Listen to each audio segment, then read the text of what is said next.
Yeah. Yo, Hello. what's new? I don't know. Not a lot. Help me either.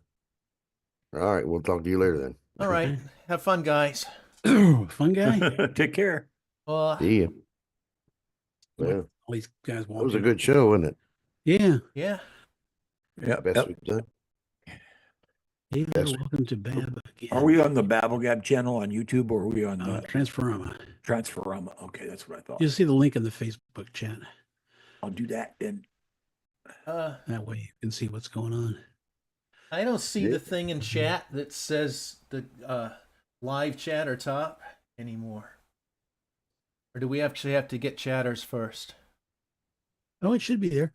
Are you looking at the YouTube tab? Yeah, I'm actually looking at the YouTube on the browser, like I always do. Okay. Oh well. And you got the chat, the big chat box on the right side. Yes, sir. Alrighty. Don't have the 3 dots or any of that fun stuff. Well, that's weird. Oh wait, I had to scroll up. Like me last time, thinking my head wasn't there. Yeah. No, that's pop out chat. Still doesn't have the. Oh, top chat. Yeah, I got it. All right. I got it. Yeah. Anyway. So, how was you guys' week? Don't remember much about it. I just noticed I got another bruise on my arm, the arm I didn't hurt, and I have no idea why it's there. I love getting old. Yeah. Bruise and have no idea where it came from. We got someone named Steve in chat. Hi, Steve. Hey. Hello there. I'm here. Steve Jarrett. And we got It's a like special guest this show coming up. Yeah, we do. Ooh. Well, you got Who's that? You got Wesley, right? Yeah, welcome to the show, Wesley. Wesley? Why are you here? Yeah. Oh, so tell me, Wesley, why are you here?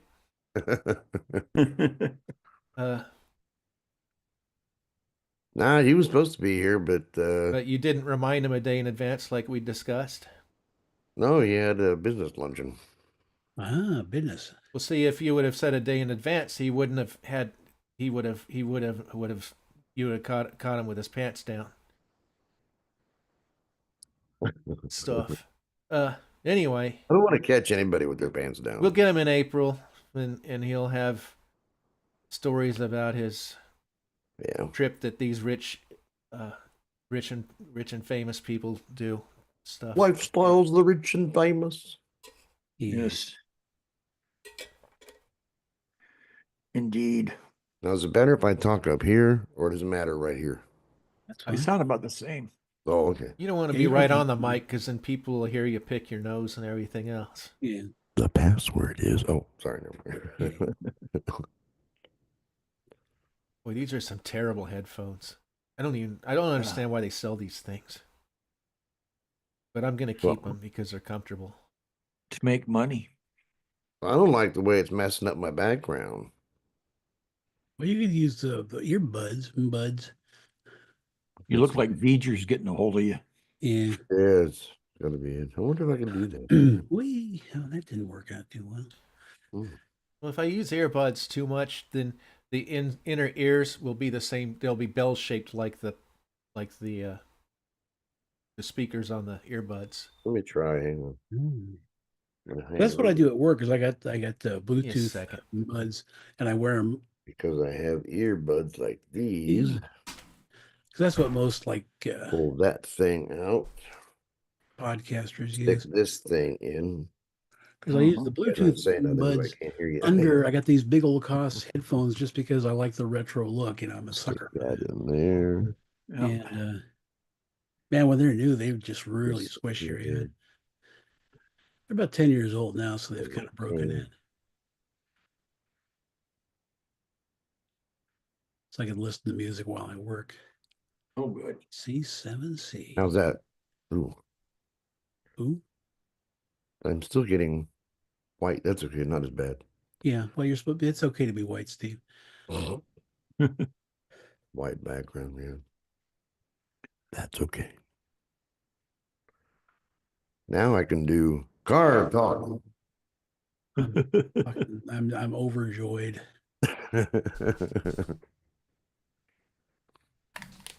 All right, I'm black back. Yay! Yay. Didn't know you were gone.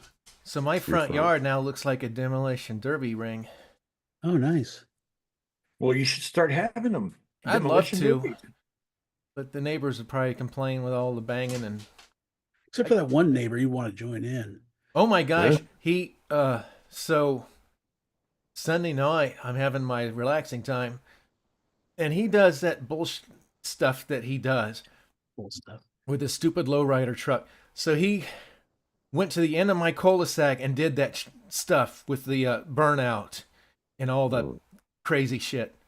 Mm-hmm. And I heard this, you son of a bitch, I heard this. and the next day they went to his house and they were yelling at each other at the end of the driveway. I'm like, thank goodness someone's. It's probably the guy I go to the car show with that's always wanting me to snitch on them. Possibly, yeah. Because they put really pretty blacktop last summer on the road. They hadn't done it in probably generations, and they did a whole nice blacktop. It even looked beautiful. And they didn't have it one day before that asshole burned out the entire length of my my property on that road, and it's still there. The tire tracks redug in. Asshole. I hate people like that. I can't stand it. I got the most ghetto people probably in a 5 square mile radius living right next door to me. Kind of pisses. They didn't used to be like that. No. And it just, I don't know. It's like the last year. Well, that's, I don't know. Are they renting or buying? Renting. Oh, Are they- get a hold of their landlord. Are they any better than the Dittmeyers? Or worse. How about the Bumpuses? At least the Dittmeyers didn't have like over 10 cars in their yard. Oh yeah. The Dittmeyers were just assholes. But they at least had a clean yard and stuff. Had a horny wife. I liked her. Yeah, I loved her too. But she wanted Greg and Peter to come over and make a sandwich. Oh. Uh,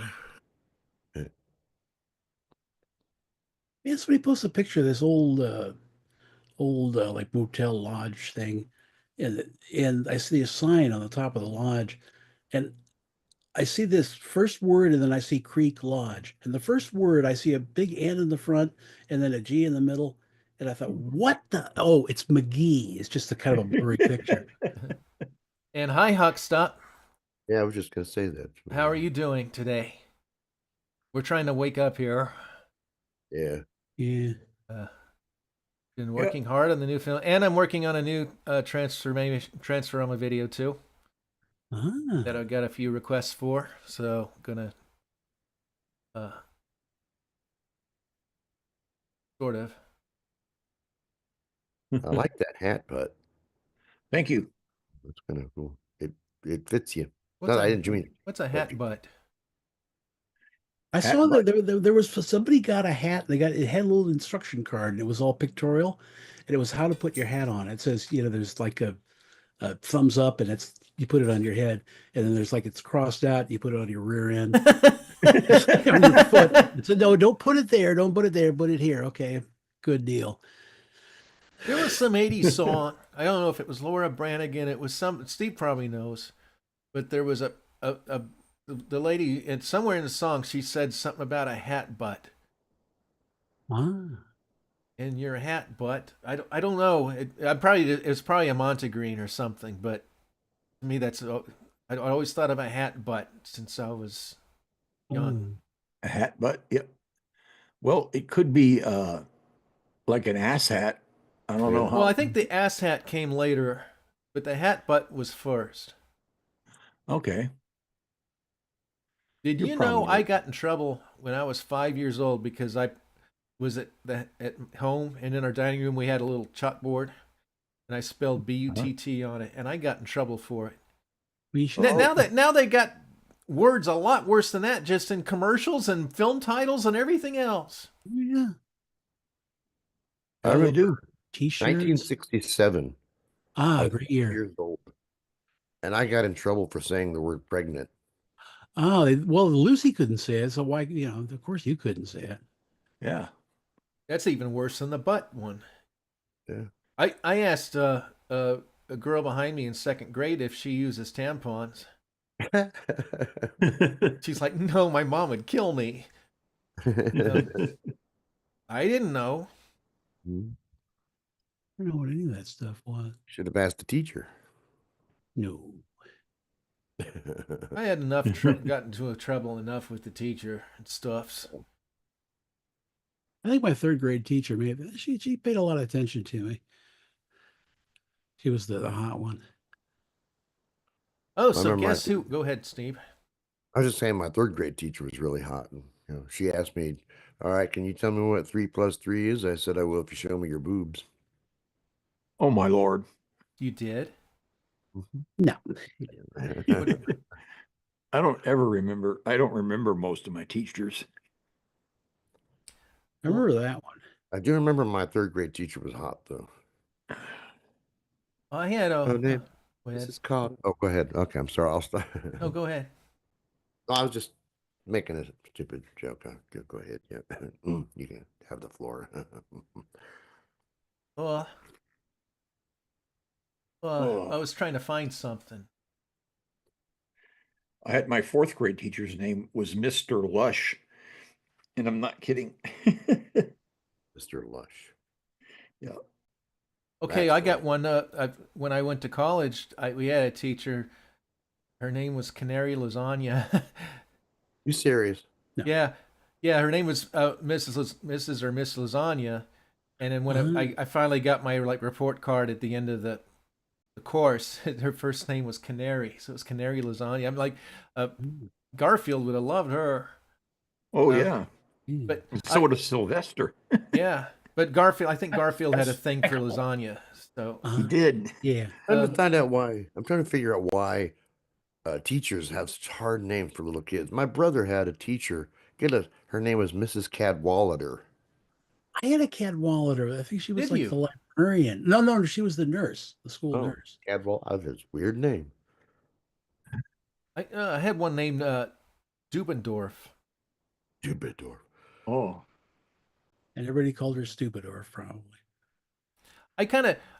She rubbed me the wrong way once, and it's wasn't a great memory, but It never is. yeah, but you know what? It was my fault. We were in the courtyard at South Middle School, and there was we kind of snuck there just to have some sunshine. And I did the thing with the screaming grass, and she grabbed my hand and said, "Don't you dare do that, this and that." But in hindsight, I'm like, I deserved that. I was being an asshole, I was being a jackass. Is that when you I put the shouldn't- glass? She was grass sneaking pipe us in? off doing this, and I'm making all this noise. Huh? So it's not her fault. So guess who responded to me a comment on YouTube? Your teacher. No, the Mad Drummer. Really? Yeah, You got to get him on the show. I wish. He's got his own YouTube channel, and he told a story about because there was one video where he was selling a drum set, and he said, email me and I'll, we'll talk. So what happened is a guy was wanting to do it, and he lived a long way away. He was going to drive 4 hours to meet him halfway at a McDonald's to deliver the drum set. And all of a sudden, the guy just stopped emailing him. And he was on his way and just thinking, oh my gosh, this could be just all this way for nothing. And he got there, and the guy was there. He said he was giant. And Wow. and they had a great time, yucked it up. And just as they were leaving, he's like, man, for a minute, the big guy that he was selling the drum said, for a minute there, I didn't think you were going to show up. You stopped responding to my emails. That was kind of the moral of the story, and I replied to his YouTube thing saying, "So I wonder how both your conversations ended up in limbo." And he responded and says, I'm wondering about that myself. I know we kept adding to a thread, meaning we kept responding to each other from the original message. We never created a fresh email. Don't know if it has anything to do with it or not. Perhaps there's a limit. Laugh out loud. I don't know. So he responded to me. I said, if you use Gmail, Gmail loves to put conversations in the trash, even if it's your own brother or people that you're constantly talking to. Just keeps putting it in the trash bins. Anyway, that was my brush with greatness there. Stops talking about stop motion with ball and socket armatures and foam and latex like King Kong, which really sounds like fun. That does sound cool. Oh, What kind of creature are you going to make, Hawk stop? Were you the one a few weeks ago, Hawk Stop, that was asking? Somebody asked us about that, if they should do a certain thing or stop motion. Remember that? I think so. Sounds familiar. That must be Hawk Stop. Yeah, stop motion. I think it's a kind of a lost art. I think it would be a lot of fun. Doing. It's analog, and there's always a place for analog. You know what I mean? Yep. There's always a yearning for it. It's like, remember in the 80s, all the drummers thought they were going to be replaced with drum machines, and many did for about a year, and then people got sick of drum machines and wanted drums back because they're the human. It's the same with AI. It's like AI to me. My analogy is so when I'm out on the on the swing and I've got my leather gloves, my driving gloves on, and I want to do a simple task like put my earbuds in my ears just right or do something. I got to take even the tight leather gloves off because the human touch is required. Right. And I think that's the same thing with art and everything else. And these people, when I'm getting sick of clicking on these YouTube channels that's a biography or something like that, and they're like Leonard Sky Nerd, or they're talking about cars, the Nissan, blah blah blah, or the Ford 1500, or Richie Valens, and I automatically give them a thumbs down for this shit, and I tell them, I said, get rid of this AI bullshit. Yeah. And it turns out I'm not the only one. It's just the thread was full of that. People. Oh, it drives me nuts. It's Leonard Sky Nerd. People were just they're furious. that and what we talked about is the clickbait. Oh, and some guy said the 10 worst albums of all time that the critics love, and he had in his hand for the thumbnail the album cover for the what was the one with the guy's butt? Going for the one, which is a lot of people's favorite Yes album. And what I did is I'm like, okay, well, I'm going to click on this because I've never heard anyone say that was a bad album before. And so instead of watching the video, I just scrolled through the timeline to see if I could see that album cover, and there wasn't. And I looked in the thread, and people were pissed. They were like, so how many other people went here because their favorite Yes album cover was on it and he didn't even talk about it? And there were 800 responses. It's like, yeah. Well, yeah, now it's getting to the point where any video will take and put just a picture of something that has nothing to do with the video, just a clickbait. That's what you're talking about. Yeah, I'm getting sick of clickbait. I don't think clickbait's going to last very much longer. I think people have had enough of it. Like false advertising, really. Yeah, it's funny. What's really weird about clickbait is I've seen like 4 or 5, and I didn't watch them, but thumbnails saying like, Corey from Pawn Stars is going to spend the rest of his life in jail. I watched one, and it had nothing to do with him going to jail. And then another one was Chum Lee is going to jail for the rest of his life, and and all this. And it's like, yeah, I've seen those too. And you know what? I saw one yesterday that was more up Tony and mine, our alley. And it was like a mad world. The filming of it was plagued, by stunt injuries, this and that. I'm like, I never heard about that. So I clicked on it, and all it was just the kind of a dumb history of the movie. It had nothing to do with stunt injuries. And I almost gave it a thumbs down, but the guy only had like 2 likes and maybe 100 views. I'm just like, fuck him. But I've had that on. I would go. The other day I saw one. It was William Shatner finally opens up about behind the scenes of Star Trek, the behind the scenes drama, and all it is it's a life thing of William Shatner. Yep, that's how they do it.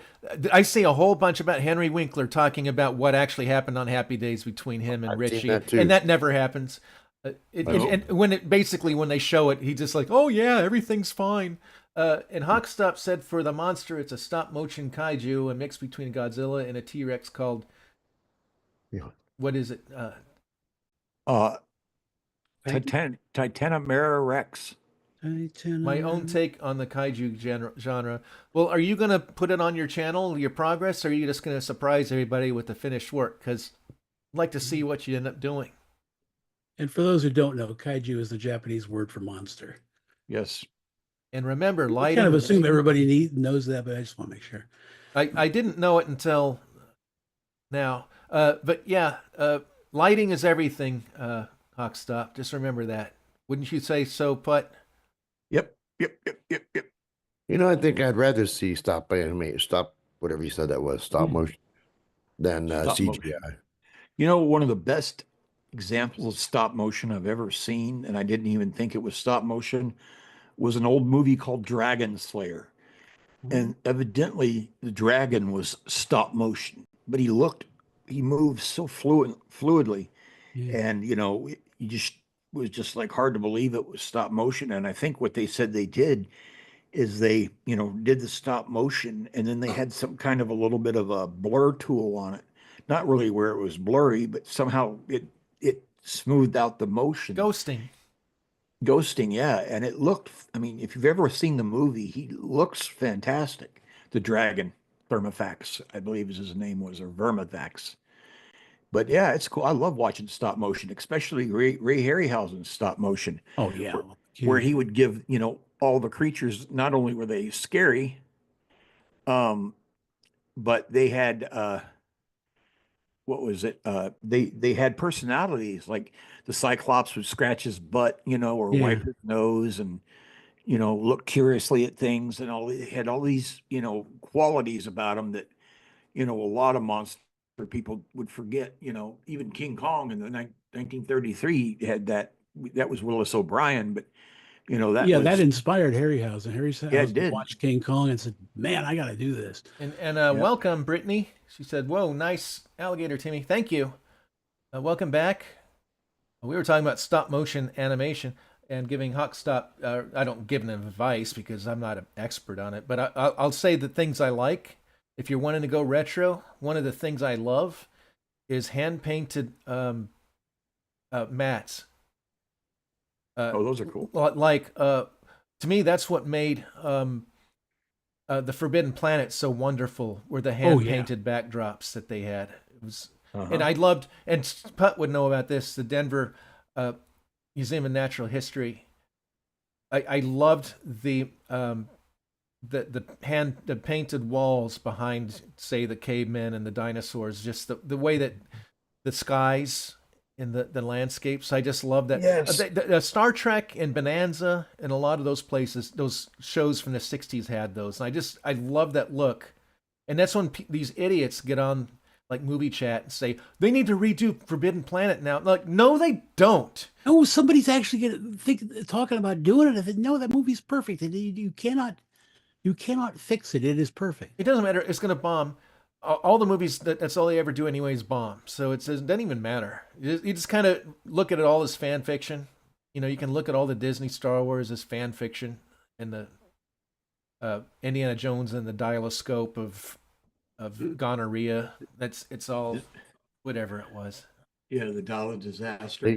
They used that in Land of the Lost, the stop motion, didn't they? Uh-huh. Yes, it was all stop motion. Even Holly and Will, it was all stop motion. Holly. Whenever. Speaking of Land of the Lost, we almost had Will on our show today. Someone to show us some clementines. I'm glad we didn't advertise it. He was can do something supposed bigger to come later. on last week and then went shopping.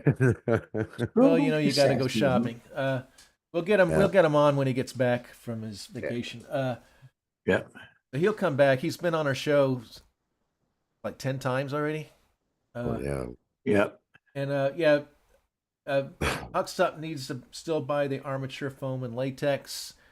I used to buy all that stuff from a thing called Monster Makers, and I talked in depth about that a show or two ago. Yeah, and Brittany's right. The Jason and the Argonauts movie was great stop motion. Hello, Carol. Carol, if I mispronounce, please forgive me. Carol Kozak, welcome. Yeah, hi Carol. Hey, Yeah, Carol. I do. I stream with my pals here on Transforama every other Tuesday, every 2 weeks, and then the other 2 weeks we do it, but we're just on the BabbleGab channel instead. Uh-huh. And we talk about ladies' corsets and tuxedos when we're on the other channel more than we do here. Yes, we do. It's kind of a fashion show on the other channel. Is it? No, but I'm lying. Oh, okay.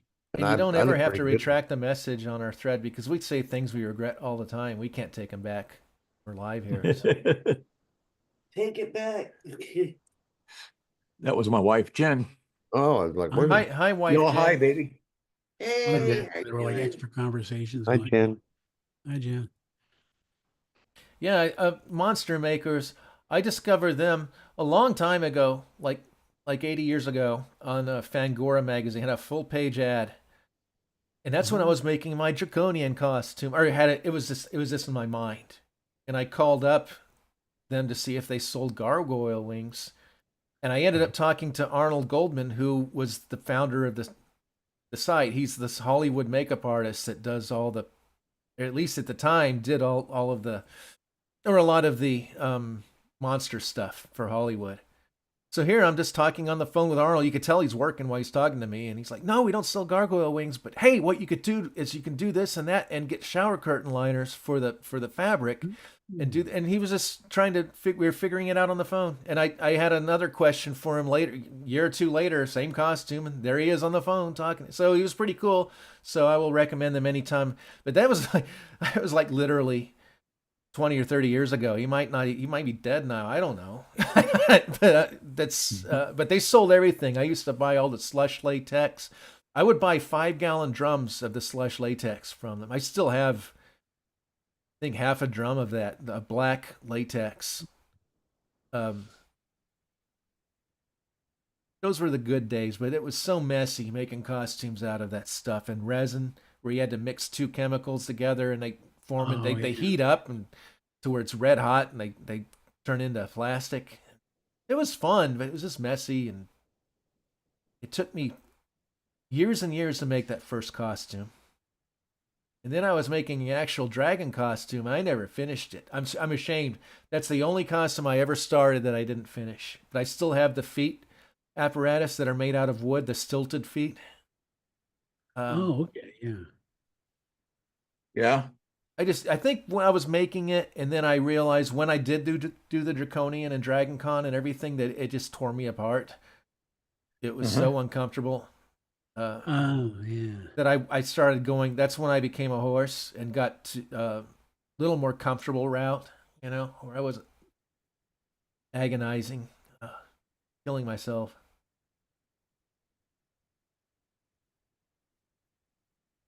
Oh, did you die? Yeah, several times. My gosh. Yeah. See, there's my hot third grade teacher there. Oh, you got a hot teacher. She had the only red car in the teacher's parking lot. It was a Porsche 356. Oh boy. That's like I could picture Tony coming in. I don't feel tardy. I was third grade. I wasn't quite old enough yet, but I was kind of, well, I tried something like that. I'm a math teacher once. He goes like, "Putt, where were you yesterday?" He goes, "Well," I said, "Well, I was here in spirit." And he goes, "Well, that's where your grade is too." Well, what's good? Oh, we're talking about hot teachers. I forgot. Mm-hmm. When in second grade, we had a substitute one day, and I assume she was Hawaiian. Mm-hmm. She looked just like one of the women at the beginning of Hawaii Five-0 that were shaking their butts and stuff. Oh yeah. Oh, she was good looking.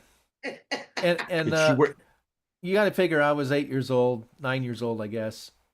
And before I left class, I said, "You sure are pretty." And she said, "Thank you." That was back in the 70s before they would sue you Yeah. for saying, they'd sue an 8-year-old for saying that now. Yeah. Or they'd just be insulted. But I don't think the teachers nowadays that I see, they're not pretty enough to even get that, to even have that risk now. Yeah. No. Brittany said, "I used to do special effects makeup, just didn't keep up." Oh, yeah? You got pictures and videos That's and cool. stuff of the stuff, because I'm into that stuff. I like that stuff. I got to tell you a story about makeup that I did when Jack was younger, much younger. I remember when Jack was young. Yeah, it was I did him up as a zombie, I used, since I've been to so many autopsies and surgeries and stuff, so started with kind of a yellow base and then put some purple in it. It looks like bruising, or the yellow makes it look like the skin's drained, and the the, the bruising kind of emulates a little bit of rigor, and put black under his eyes. Okay, and then if I was a kid, I would have been freaked out. I'm like, can you make me like a movie song? I don't want to be like a Well, real let me cadaver at finish. your work. Let me finish. Okay, sorry. And then I had then in one of his ears I had looked like blood coming out. And we were at White Fence Farm, which is a place that's closed in Denver, but used to be really good. And we were there and we were walking into this door, and this man stops us and he goes, "Is he okay?" And I'm like, "He's fine. This is makeup. It's Halloween." And Jack laughed his ass off because it was like, he looked pretty messed up. It was fun to do. Dang. No, I was watching this podcast and he had those wired earbuds that kind of come down from the ears, Uh-huh. and they were bright red. And I'm looking at, is he bleeding out of his ears? Oh no, it's the earbud. Goodness, that's awful. Yeah. I bled out of my ear Oh. once when I was in Mike Alabama. Tyson. We had a hill, and it snowed, and I went down the hill on something, sledded down the hill, and I went head first into a tree. Ouch. Watch out for that tree. Because I was I was looking down. I wasn't letting. When I looked up, here's this tree, and I just smacked it head first. A big tree. Well, And Brittany said my Instagram got hacked, so I actually lost a lot of it. Oh, you just put all your pictures in one place like that? You don't have them like on a hard drive? I would never just put all my pictures on Facebook and not have copies, because a friend of mine got banned from Facebook. My friend Travis, he got banned permanently. he did. What did you do? Yeah. And he said that someone had a post about something, and about Halloween candy, and he made a joke about it, about drugs. It was just a joke, and they banned him permanently from Facebook. I'm like, all those years and all those stories and pictures and this, is gone because it wasn't even a threatening or stupid thing. It was just like, can't you appeal it? Or, but that's kind of awful. That's why I would never just put all my eggs in one hatchery. Yeah. Mark Zuckerberg's word is final. Oh yeah. He's trying to look more human. He's grew his hair out. I noticed that. Does he even really have any control over anything, or is he like a mascot? I don't know. I don't think he's human. Mm-mm. Well, see, if I could turn back time, Brittany, I'd go to your Instagram and take screenshots of all your stuff. But I suppose if you could go back in time, you'd do that too. So never mind. Well, look at that pretty car, that brown one. I'm not used to pretty cars. I mean, paint jobs from the 50s in these things. It's like the car's brand new and looks like it's 50 years old, like the paint is. Love you, baby. Love you, That's baby. that right there. Love you too. Seems like, did they just not have shiny cars? Shiny as all I don't know. They're painted like bread baskets. I mean, it's like most of the cars, they had such boring color combinations. It's either white and tan or like As opposed to nowadays where they're all either fucking white, black, or silver or gray. Well, I've got two gray cars. I'd rather have a gray car than these butter colored cars that are, I don't know, they're so drab. I mean, part of it might just be them colorizing these old black Yeah, and this white is all they things, but all Well, I hate those butter flavored cars, yeah. even though they're Yeah, right. hard to eat. now you give me Transforama ideas. I am never short of ideas. I've got just the ones with Judy. She did dialogue for like 55 Transforama scenarios Mhm. of different things. That's just Judy, and I've got all these other things, and then I've got a whole blog on the Transforama thing of people just and their ideas. Messing up my background. Heck, He was goofing around. What's the matter? both hands on the table, Steve.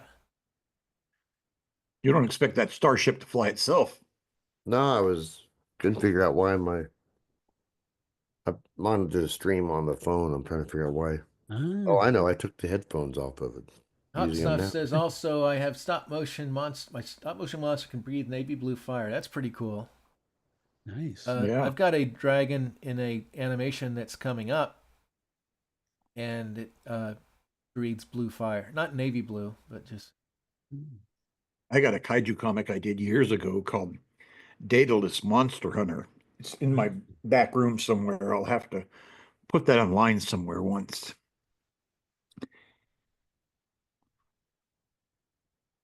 I want to see him There we doing. go. I've seen some of the things you put online. Was that like a 58 Dodge? Yeah. 758. 59 is my favorite because it's got the mean eyes. Yeah. I want to see him do some stop animation adult films. That'd be nice. No. That's kind of like the Joy of Sex pop-out book. Yeah, exactly. Yep. I had the Joy of Sex coloring book.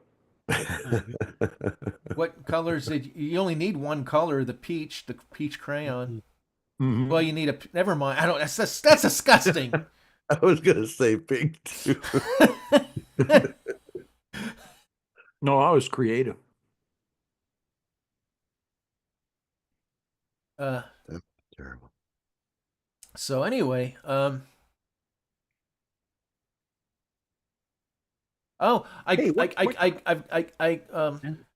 I made a Rodney Dangerfield joke. Yay. My What own. was that? Huh? Okay. You ready? Let's hear it.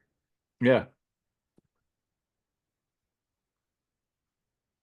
Tell the joke. I don't think I'm ready yet. Oh, okay. Okay. Okay, well, let me go for it. I think I'm missing a piece, but I'll go ahead anyway. Or if you want to wait till you're sure, you don't want to mess up the joke. Make a flow chart for it. No, it's just I seem to remember thinking I should have added this, and I didn't add it to when I.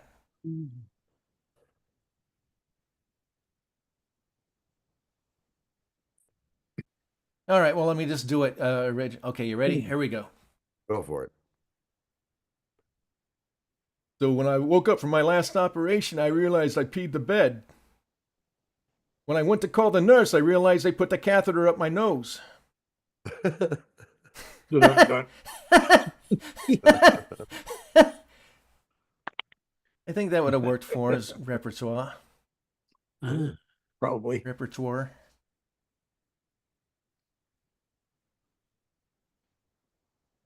He's very funny to this day.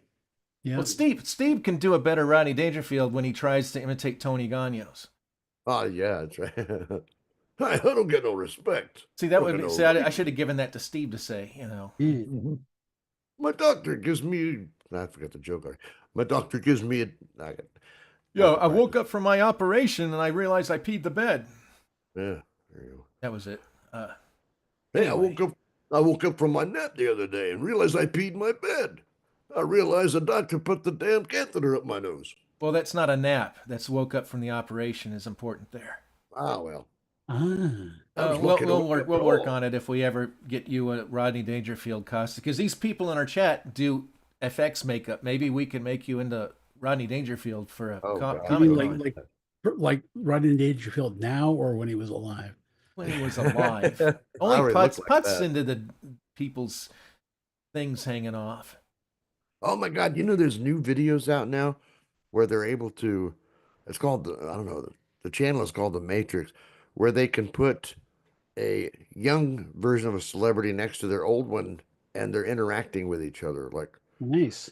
putting their arm around each other. Sounds like Well, AI. I don't like AI.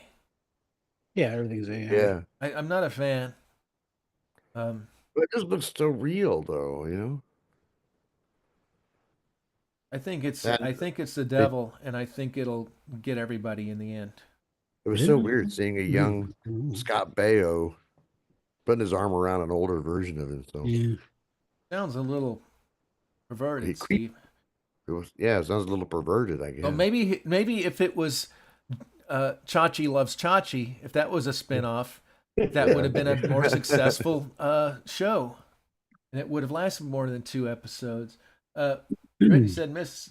Doubtfire type transformation into Rodney. There you go.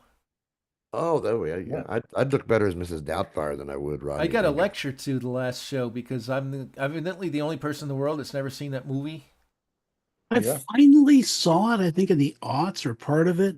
Talking about The Mrs. whole thing, the Doubtfire? whole movie starts out, it starts out basically with him like crank calling his ex-wife, trying to get a I job as saw a that housekeeper. movie. And the problem is you couldn't do that movie anymore because of caller ID. Yeah, right. Because of what? Caller ID. ID. Yeah. Already, yeah. Now he just Yeah. has to give her roofies or something. Yeah. Yeah. Mm-hmm. But I don't Uh, know. I saw that movie in the theater when it came out. Mrs. Doubtfire. Yeah, I saw it then too. I And remember to me the funniest part that sticks out in my mind is when I can't remember who the female actress was that Sally Field. was it Sally Field? Yeah. I don't Sally know. Field. But Bill Murray and Dustin Hoffman or Robin Williams were like roommates, and he was trying to cover for Robin Williams, and this woman walks into the room that's been a principal in the movie, and he's got his pants down around, he's taking his pants off, and she's like, "What are you doing?" And he just kind of like by wanting to basically protect his buddy, puts his arms out. He goes, "There's something I've always wanted to tell you." And he walks up and grabs her and they start kissing and all this stuff. That wasn't Mrs. Doubtfire. I don't know what he's talking about. What was it? Excalibur? I don't know because Bill he Murray lived was great in by- Excalibur. he lived by himself in his Brittany apartment. said it's a sweet movie. Well, hi, It is a Fidesco. sweet movie. How are you doing, Fidesco? Hey, Fidesco. Can you guys hear me? Yeah, I do. Yes. Yes. I didn't know that. Okay. Well, I sometimes we got to interrupt to say hi to people in chat. Oh, We don't want people There to you go. feel neglected like I always do. like me. Yeah. But yeah, so you said that you auditioned for Mrs. Doubtfire. They said you were too feminine. Yeah. Yeah. How about if I come here on Halloween decked out as Mrs. Doubtfire? Good. Yeah, do that. I don't care how you dress for Halloween. I think That'd I be the might be first an time in alligator this years. Halloween, like my Florida man, like I did Mhm. before. I'm going to be Neon Wrangler for Halloween. Ah. Be the What you first wore time in last years that I Halloween? have anything Star Trek. What's that? Said it'd be the first time in years that I haven't done anything Star Trek. Ah. Oh, yeah. Are you going to be Hoodoo? Oh yeah, I'm gonna put all that on just for this show. Actually, You these forgot who you were headphones aren't too talking to. bad for this show. What? Yeah. I You see talked to the this guy who stuff. painted himself purple for the show for this show. Oh yeah, Who painted himself purple? Somebody. somebody was painting their eyeballs too. Yeah. Yeah. I painted some myself crazy gold. Thank you very much. Not Ah, purple. okay. That was Donny Osmond that painted himself purple, Right. or was it Prince? Same thing. I don't know. dude. His purple Cabbage with dudes- eggs is better than pizza. Bullshit. Huh? Talking about clickbait stuff. Oh, I mean, the first one makes me want to throw up, and the second one makes my mouth water. So which one's better? Honestly. Of course, I'm a Oh, they're gator, both- so I kind of like just someone throw me a raw chicken to me. I'll be fine with Oh, that. there you go. Yep. While they're holding their daughters, that's the same size. You ate somebody's daughter. Huh? No, there's Yeah. a controversial Oh, clip. okay. 'Cause I was thinking like that Who song. Yeah, the clip of Steve Irwin holding a baby Bendy in his arms, when she baby was a what? baby. His daughter's name is Bendy. And she B-I-N-D. Not like Stretch Armstrong Bendy, but Bindi. Oh, Bindi. I thought I said bendy. I'm like, okay. He's Yeah, got it's her, the accent, Steve. right.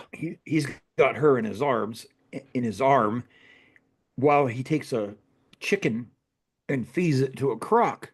He's bending over, feeding it to the croc, and he's got this baby that's basically the same size, and he's doing that. And it's just like, what the hell are you thinking, man? Shouldn't be Getting doing mixed that. up. Even if you have that much confidence in the animal, you shouldn't do that. And just remembering which side is which. Yeah, and that reminds me Yeah, of I get him mixed up and throw the baby in there, and I'd be all Oh, in well, it's trouble. like that cop, that lady cop who had a gun on one side and taser on the other side and pulled the wrong one out. Oh and yeah, I shot saw that. somebody. Oh, I saw he shot. The guy was a traffic stop, and he was doing all the right things. And he says, "Look, I'm just telling you right now, I've got a gun. I mean, and they're like, okay, well, just where is it?" And they took his gun off, and she shot him with it. So Tedesco says, "I'm sending raw chicken from Liberia." Thanks, Svedesco. So we've got how many continents do we have watching this show right now? We got Africa. And Hawkstop says, I also have an idea for a horror stop motion animation. Oh no. That'd be cool. Yeah, Brittany saw the video of the lady cop. I haven't seen that one yet. That's why a lot of the cops wear the tasers across their vest, I guess, now. Well, it was his gun, I think. Well, no, this was a She different shot one. him? When she pulled out the gun instead of her taser. Tony, She watch out for the train intended to behind pull you. the taser out. Is that one of the ones that they were rioting because of or something? Probably not. Tony's about to get hit by a train. Yeah, there's a big old train. Right, Hawkstock, you like the Five Nights at Freddy's characters. Have you seen that, Yeah. Steve? Five Nights at Freddy's? It was a video game they made into a movie, and it's kind of like Chuck E. Cheese, the animatronic characters, Oh, and it's like the characters come to life or something. It's Like almost what like they I used see a lot of it on DeviantArt. People Did they do a lot do of Freddy Krueger? Is that what it is? No, it's not Yeah. Freddy It was a Krueger. good It's movie. they're mascots like you've Yeah. seen Chuck E. Cheese Pizzeria with yeah. the bears and the tigers and things. Yeah. Oh my. Mhm. What Okay, was- what speaking was of clickbait and these, Showbiz Pizza. That's what that was. so Ah. somebody had a kind of a comprehensive thing about what hell it was on the set of The Wizard of Oz. So I watched this because of all you've heard all of the urban legends and stuff. Yeah. And I should have complimented this guy because it was like a half an hour documentary and it actually didn't insult you. And it was actually not clickbait and it was pretty comprehensive. And they're like, and okay, of course, everybody's heard about it. There wasn't a guy hanging there. And he's like, and they didn't have orgies with the dwarves. What happened was there were a few that had hangovers and Judy Garland had made a comment about it and it went out of hand from there. But he did talk about oh my gosh, he did say some things I didn't know about. We all know that Margaret Hamilton, the Wicked Witch, was burned by the flash pot when she was Right. well, she was out for the count for a while, and when she came back and healed from her injuries, they're like the day she got back, they're like, okay, we need you to get on this smoking broom that's going to have fire coming out, and she's like, no, I'm not going to get around fire anymore. I'm sorry, I'm not going to do it. So they had the stunt lady do it. And the damn thing malfunctioned, and she had to have a hysterectomy from her injuries. Oh my Lord. So that's something I never heard about. So it was a pretty good documentary about it, and it didn't make you feel like you wasted your time. If you want me not to click on your video, then say 10 things about so and so you didn't know about, Don't tell me what I do or do not know about.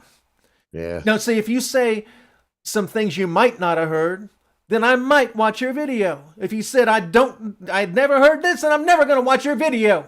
Yeah. What I hate is the things like on Facebook that they'll say, "Oh, this is what your grandparents were doing." My grandparents were born in 1869, 1873, 1876, and 1882. They were not driving around in Mustangs and miniskirts. Yeah. Yeah. Oh, Brittany watched the same video, did you? You'll have to watch the video, and I'll have to look in my search history to see what the video was. Mm. But it was pretty good. It's just one of those things YouTube kind of puts up. She said that poor stunt lady had idea what was going to happen.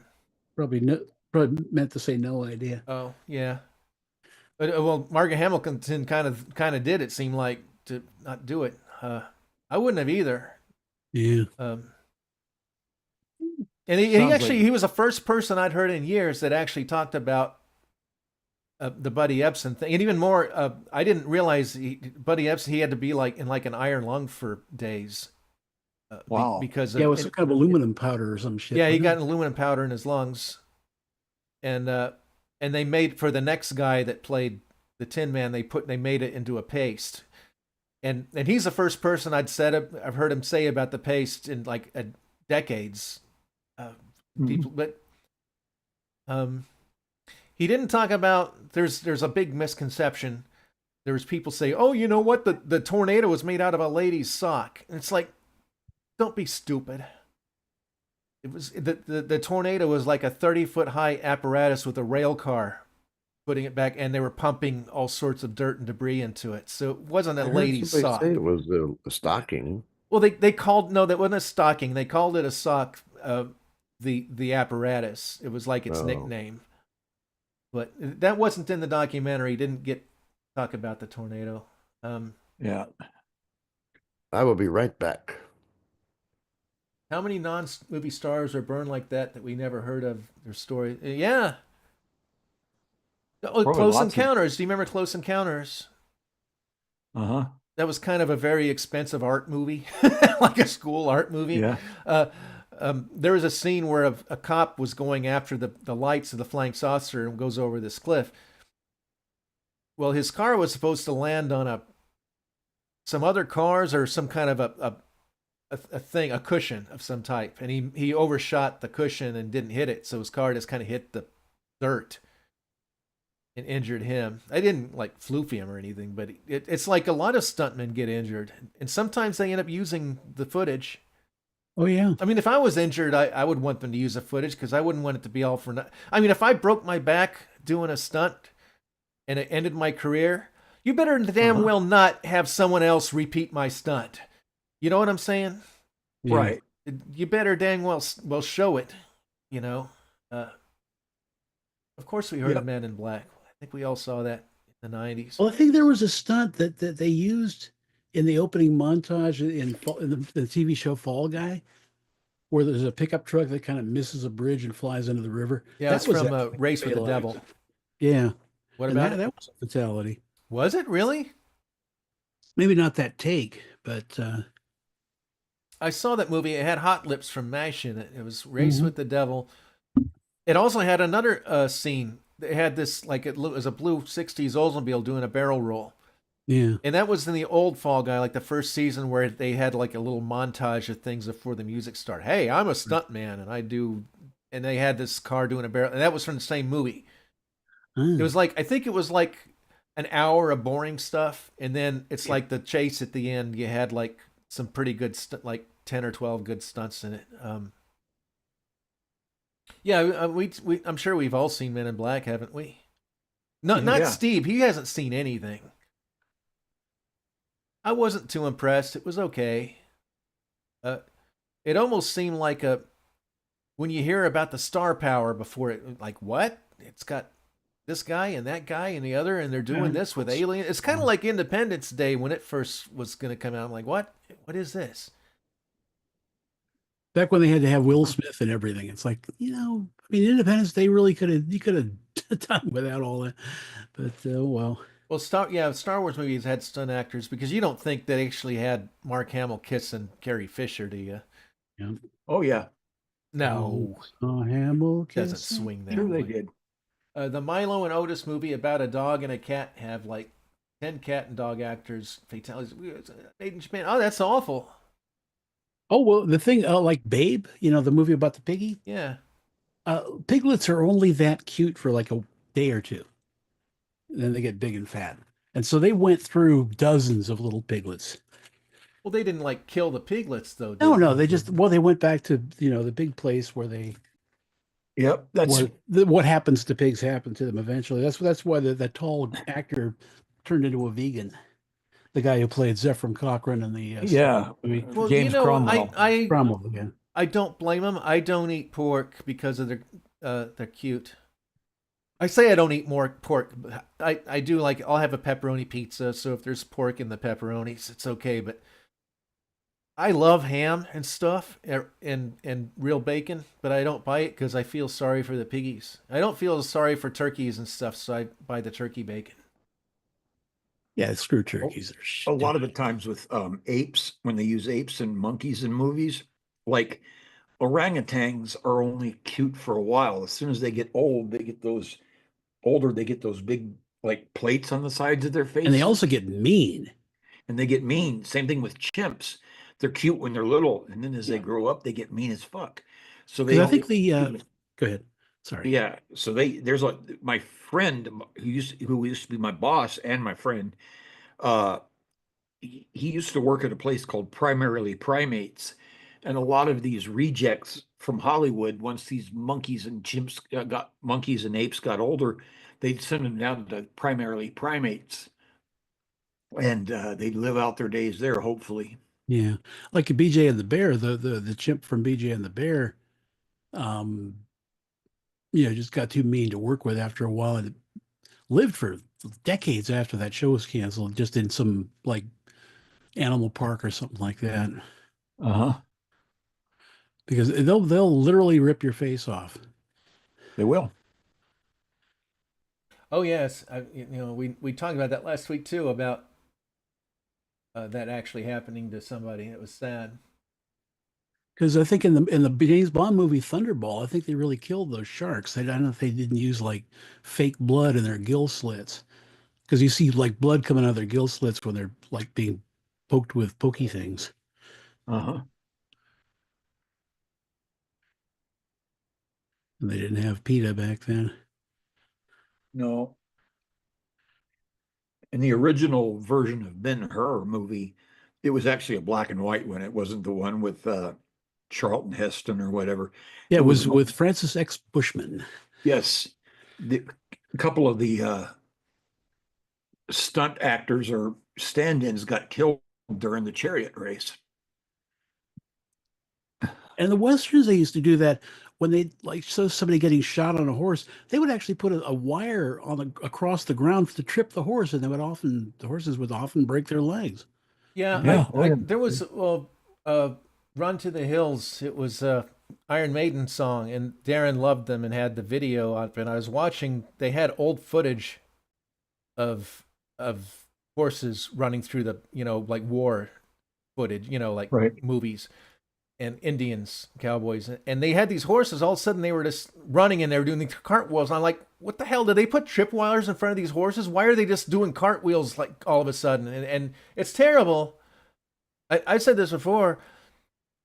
I wouldn't even kill a bug that I would normally kill on any other, like a fire ant. I would kill them if they're I would never kill a bug for amusement. No animal should be killed for amusement. You can kill them for self-defense or for food or whatever, but not for amusement. Right. I think it was either Socrates or Plato, same guy, basically, that said that little boys kill frogs for sport, but frogs die in earnest, meaning, the frogs die and they hate, they don't want to be dead, but little boys kill them for fun, and that's kind of sort of a corollary to what we're talking about. Yeah. Well, we talked about this before. There was some asshole that would go into fields, into the wilderness, and he would put molten metal into ant hills, and he would pull out the metal, and it would make these weird sculptures because of all their tunnels. The molten metal would fill out their tunnels. Yeah. Yeah. And I think that's a shitty thing to do. Yep. Because he's killing all of these animals for his own amusement or for profit. And I'll kill fire ants because they're dangerous and they're evil, but I'm not going to do it for fun, like for something like that. No. Right. I read somewhere that he only did that with abandoned ant mountain, but I don't know, how do you know? Is there like a little vacancy sign on the thing? Yep. If it's abandoned, then that's Yeah. well, you can tell. I mean, all you got to do is put your foot there, and if they don't attack you, then Yeah, and I think the first one they did was actually for science. I mean, they wanted to see the structure that the ants made, and then this other guy just started running around the jungle or wherever and throwing molten metal down these holes. Yeah. okay. That's how you get a giant ant monster if you're not careful. Right. I'd like to be an ant. Well, then you need to get some nieces and nephews, and No, I've actually got an ant avatar I'll use one day here. If you watch if you actually go to the BabbleGab channel, and you'll see me as an ant on our precious moments. I saw an infomercial for the newest latest thing. Now you can watch TV without paying for cable or satellite or all that. And it's this, and you plug it into the back of your TV, and it's these new super duper TV antenna. oh boy. I guess that's a regional thing, calling an antenna an antenna. He was one of them. What? things. All right, guys, I found the Wizard of Oz thing, and I'm gonna put the link in here. But don't watch it now. Watch our show. Yep. And I did come across that clickbait that kind of pissed me off.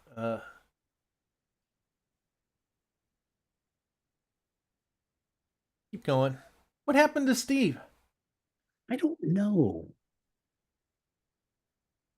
Steve, where'd you go? But he might be eating dinner. He's one of those people who has like a real fixed meal time because of his weirdness. Me, I don't care much.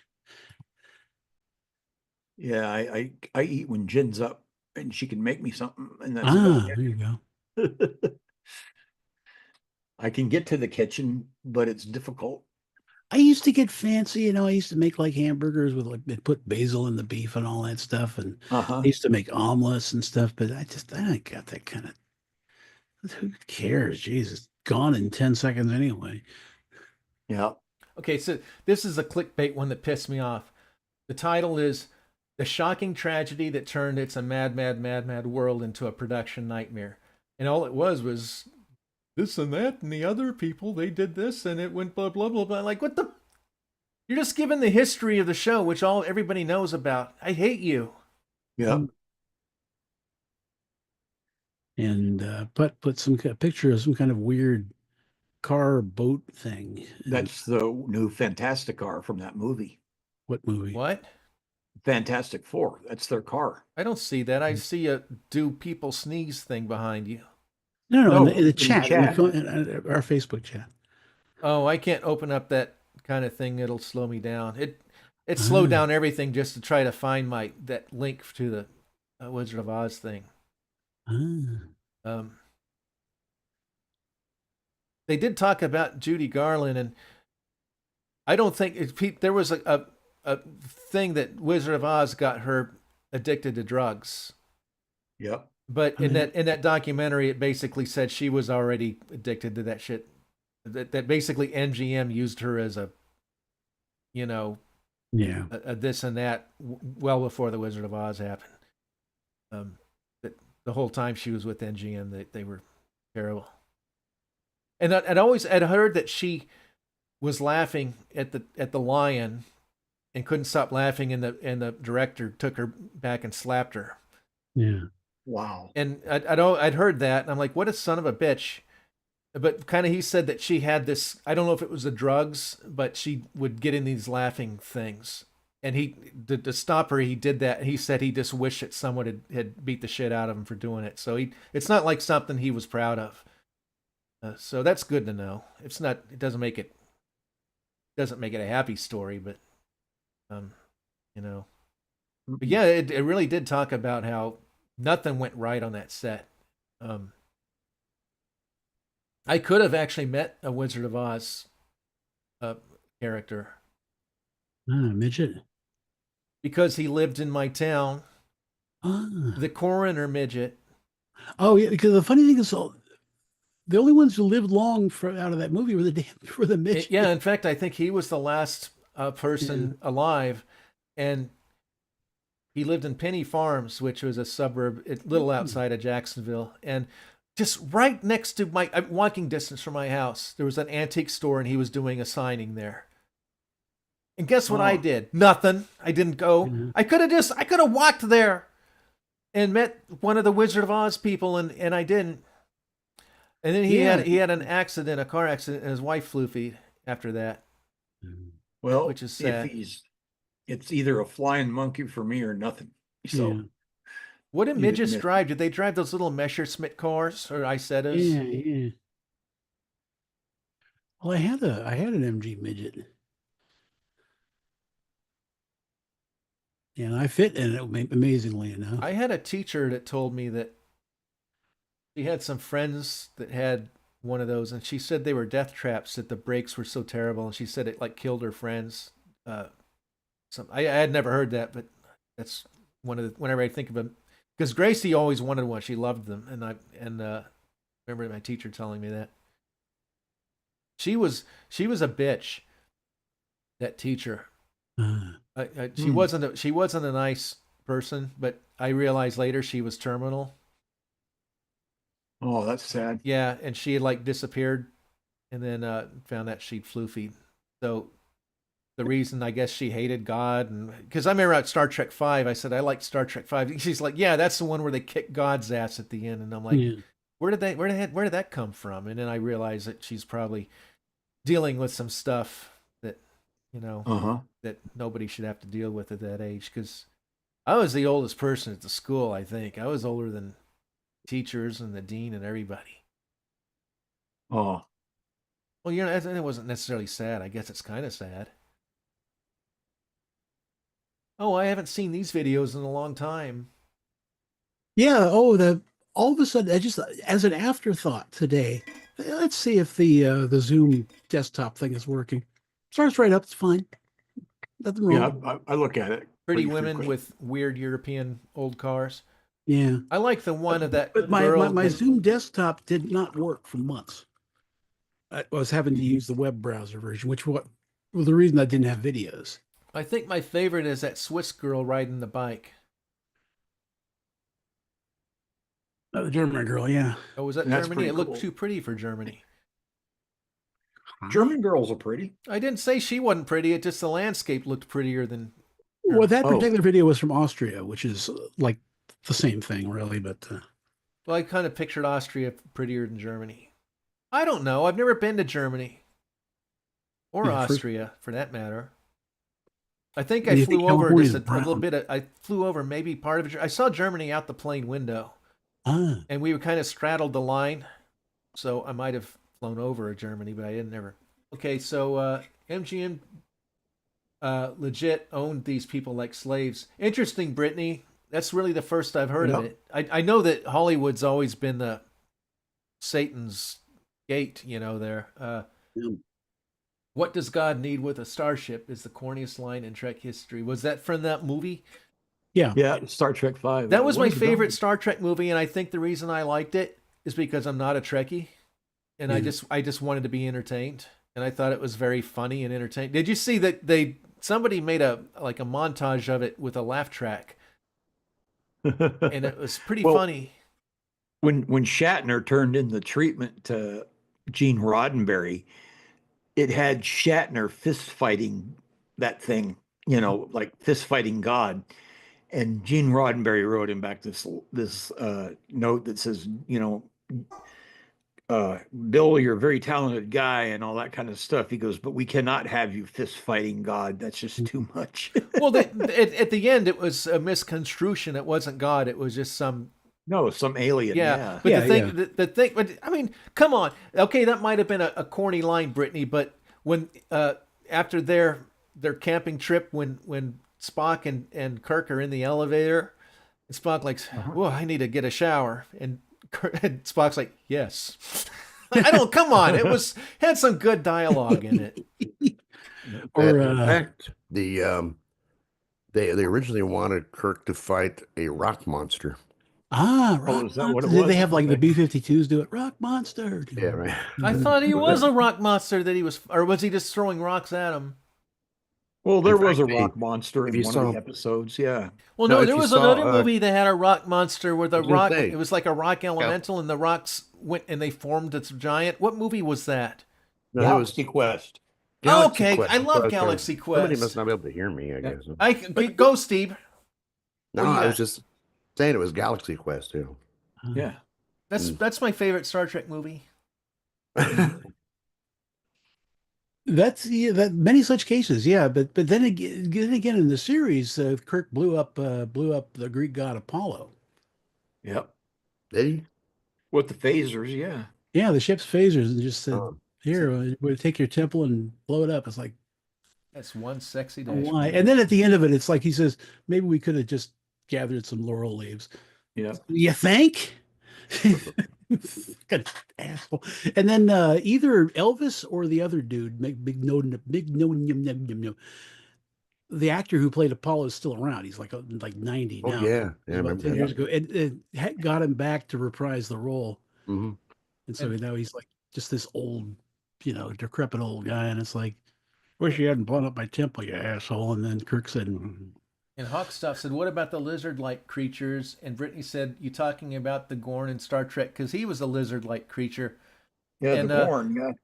And the funny thing is, I was at a Pensacon with Steve a few years ago, and so this old man wanted me to. I was a robot, and the old man wanted me to pose for a picture with him, and wanted me to hold up a picture of Kathy Coleman that he had autographed. I'm like, okay, I can do that. So I took the picture and, went on my merry way and this and that. I didn't know till later, and it was too late, that the guy that that posed with me with a picture was the Gorn. He was the one that was in the Gorn costume in Star Trek. He was. And I'm like, actually Steve, why didn't you tell me that was the Gorn that wanted the picture with me? And he's Well, I like, well, didn't he's look got at his the picture, picture right no. over his booth. And I'm like, I didn't see his booth. I know, he like goes, goddamn there. And we start, like. Do you know that guy was actually a stuntman for westerns before he did the Gorn? a lot of them were. Can't believe it. Most of the cast were in westerns. Mm-hmm. I think Well, if I D. Kelly, wasn't he in the gunfight at the OK Corral? Yeah. Playing pretty much the same role he played in that Star Trek episode where they were at the OK Corral, but they weren't okay. if I was born in the right time and I was shorter and I was like in the right place, like California, if I had that world, I would have loved to have been a stuntman. That'd have been my dream job. Because then I could have been like a lizard creature, or I could have been James Bond, or a James Bond villain, or I could have been a pretty girl on a bicycle. Well, maybe not that far. But Oh my gosh. yeah, that would have been my dream job. But then again, it's like I've been hurt before, and those injuries never leave you really. And I could imagine this a day on the job. You only get like 50, at least back then you get $50 to roll a car or something. And then it's like those injuries, even if you don't really get hurt, they're gonna creep up on you. And by the They time are. you're 50 or 60, you ain't gonna be able to get out of bed anymore. Nope. I always wanted to be a Japanese monster, somebody in a course. monster suit. And of course, that's not possible. You have to kind of understudy for the role for a decade or so, and then you get to put on the monster suit or whatever. And then, but one thing I noticed since I learned judo is 99% of the monster fights in those movies are judo in the old ones. You know what I mean? The live action ones that had the guys in rubber suits. They're all using judo moves, throws, and stuff like that. You know, their blows are nothing. You know, they're just, pretending to chop on each other. But oh, I've seen blatant judo techniques used, by both guys. Like, well, one guy will grab a guy and toss him really hard, and the other guy falls completely right. He knows how to slap the ground and absorb the impact and all that kind of stuff. It's But pretty fun to watch. without getting too into the weeds, I always thought judo was hands and karate was feet. No, judo is throws and grappling. So what is it when they like chop a brick in half with their hand? That's probably karate or taekwondo. Okay, that's it. I didn't want to get too far into it, but I Well, was that's just 60s Yeah. bullshit where they take the hand and they hit somebody like there and it knocks them Yeah. out. There. And And those it happened, boards, Nimoy must have done it in 15 different shows. yeah. and Brittany said no surprise because Gene wrote mostly westerns. Did he write Bonanza? Because to me, Star Trek was basically Bonanza in space, kind of. Well, it was marketed as Wagon Train to the Stars. Yeah. Yeah. Really interesting. Yeah. Yep. But they didn't pull over and fight Indians. So Nope. a little story about the film I'm working on. I have a scene that there's a thing that I've envisioned years ago, like decades ago, that was a mountain range that was kind of in the south, because we're all from Putt and I lived in Colorado where the mountains were west, but I thought it would be cool to have a mountain range at the south and have kind of a campground with these dartboards and things in the mountain range. And I made a little, when I made virtual or not, never mind, I don't want to get far into it, but I made it into the new film, and the mountains look stupid. I was never happy with them. And I'm like, you know what? I want to make these mountains different. And I actually looked at the footage here of this Austrian landscape from your video, Tony, and redid my mountains looking at these. And they look good now. I'm happy with the mountains now. Anyway, that's my little story.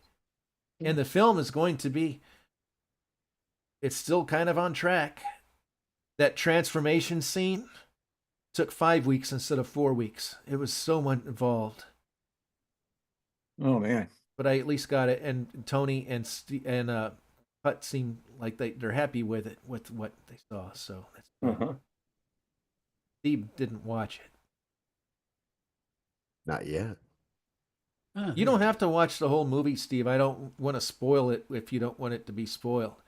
I mean, Vicky was I talking about recommend the- it though. I highly recommend it. Because you are a principal in there, Steve. Yeah. I thought I was a teacher, and I'm a principal. You're unprincipled. We know that. Oh, No, principal with an LE at the end, not like principal, like PAL. Not The your prince's pal. Yeah. That's what I thought it meant. I thought, oh, this person's the prince's pal. All I wanted was a princess gown. It's like, did you know God's name is Howard? Yeah, our Father who art in heaven, hallowed be thy name. Yeah. Give us this day our daily bread and lead us not into Penn Station. Our old parish priest said that to us when we were catechism class. But he'd actually heard kids saying that in mass. Speaking of priests, so Friday we were having a farewell party for our usher, who's a good friend of, not a good friend of mine, but we always yuck it up before church, and I'm going to miss him because he's moving away. And I had planned to go to there, and the people who delivered the dirt, I had four dump trucks loads of dirt who were supposed to put it in this particular place, and they totally blocked me in. So it wasn't until this morning, Friday morning, this happened, and it wasn't until this morning that I'm able to get out of the yard. I was literally trapped in my property for like 6-7 days, not six. What was it? Friday, Saturday, Sunday, Monday, 4 days. Wow. Yeah, and I had to text my priest and say, please tell them I'm stuck, I'm trapped. So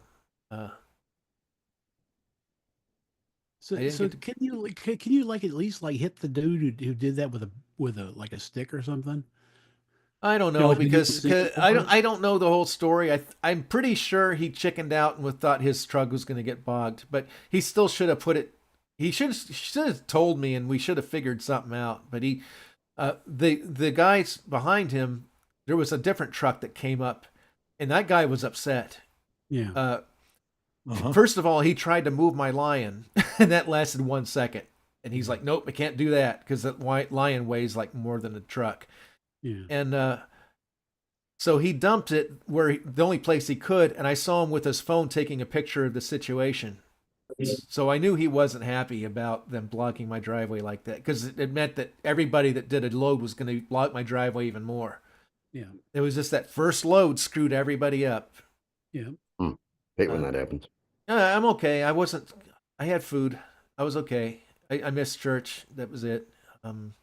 God will forgive you this time. I hope so. But Well, you could have always called, Steve's Uber. had Steve. I hope Steve comes out here for the movie release. It's going to be at the theater. But anyway, so the contractor who had set all this stuff up, the guy that was going to level the yard and everything, I didn't want to tell him because he's a recovering drug addict, and he was going on some weekend retreat.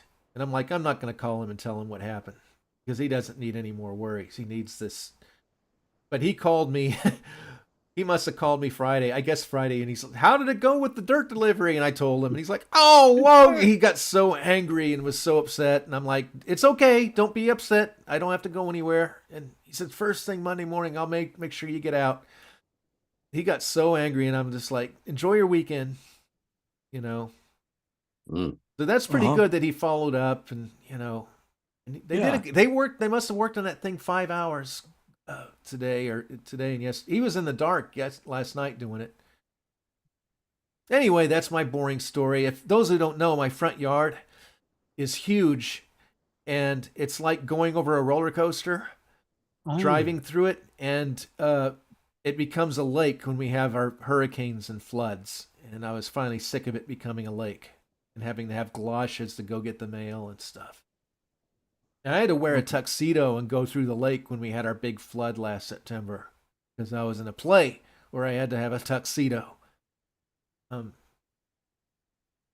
Hawkstop says, "I'm still waiting on that baby Velociraptor transformation." So here's the thing. I actually started that. That was supposed to be the January transformation. But I've got to get this film done by March.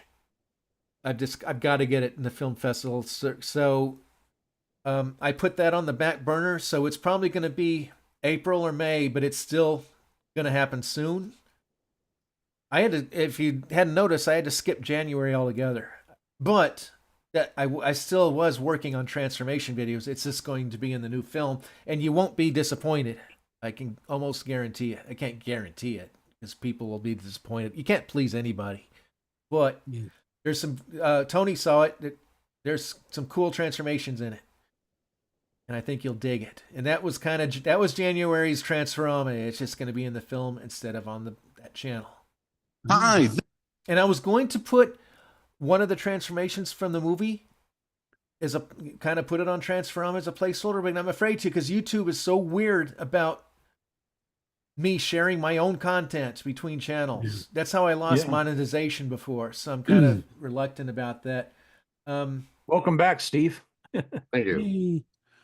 Brittany says could have made mud pies to live off of Timmy. They're not very. Does she know about my mud pit? I've got a mud pit in the backyard, not the front yard, and it's a big, like, black mud pit that I have fun with. Like, remember Apocalypto where the guy sinks in the mud? And that's my pit. Anyway, Hawkstop said Yahoo. So yeah, it's going to be. I think you'll be pleased with it. They're not long-winded transformations like that car thing that I did 12 years ago. I almost wish I didn't do that. Well, I don't wish I didn't do that because people like Brittany were turned on to the channel because of it. But everybody keeps saying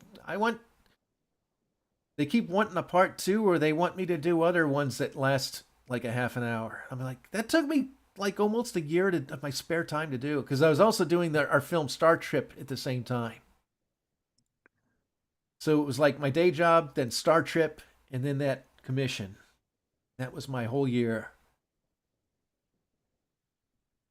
Well, at least you had a commission. It was a lifesaver at the time. I really needed it. It was a bad time in my life. It was the best of times. It was the worst of times. I've got a fun transformation with a kind of a biplane, kind of like that too. I've got one planned. I've got a lot of fun transformations planned, but it's like right now I'm going to do one this month, but it's going to be a short one. That's all I can do until the film's done in a month or so. Then I can get back to our more advanced ones again. As the sing-along. What would you like us to sing, Steve? No, I didn't. You were talking about that campfire scene in Star row, Trek. row your boat. Yeah, that's funny. I don't have a medieval castle that I live in. I don't think I'd want to live in castle. They just seem very cold and drafty, those places. Oh yeah, it just costs to heat those places is fucking crazy. Every time, like I'm on the Vortex, which I'm not on anymore because I worked at that time, but they'll show some like old Gothic horror, with the Peter Cushing and all that stuff, and they're always in these huge stone mansions and stuff. And I'm thinking, the heating bill must be out of this world. Unless you're just really cold, warm natured or something. Darren would probably like to live in something like that. But I don't know. No, I just live in a. I guess it's a small house. What is like? I think it's 1375 square feet. 4-bedroom. But but the kitchen's small and the living room and dining room are kind of one room. So I have to kind of keep them separated with a sectional sofa to kind of, and the dining room isn't that big. I've got like a pub dinette, because that's about all there's room for there. But it's nice having 4 rooms because I got my sleeping room, and then I've got my office here, and I've got a guest room, and my drum room. So it all works out. Very good. Now, Gottschalk, he's not here, but he posted in our little Facebook chat thing. There's a picture apparently of one of those, those balloon guys, the flappy guys. Yeah, the car dealer. Yeah, threatening the Statue of Liberty. What? Is it like a Photoshop thing? No idea. Check that out. Yeah. No, please don't, Putt. You don't want to look. Not now. I'm just saying. No, I don't mean now. At any time. You don't want to look at Gottschalk's things. Not that. Yes, I do. Not those things. Well, I don't want to look at Gottschalk's nethers, but I want to see the video. I've seen it. It's a still picture. Don't worry. I don't know what I was going to say. I think I've seen the thumbnail for it. Oh my. Somebody posted a picture. It looked like somewhere in the Southwest desert of a junkyard with these dusty cars, and there was a flying saucer in the middle of the junkyard. And my response was, I hate AI. And some woman responded to me, that's not AI, that's a real picture. I said, not one car there is real. It has an actual, like a real likeness of an actual car. And she didn't respond back. Oh, somebody had an AI, make a picture of an airport with airplanes. And the planes is like, one of them had like 2 engines on one wing and 1 engine on the other wing. And then another one had an engine on the wing and then an engine on the back side, like a DC. It's like, seriously. Well, what scares me is AI is a baby now, and it's going to get better, and that scares the shit out of me, really. Wasn't that a Gary Puckett song?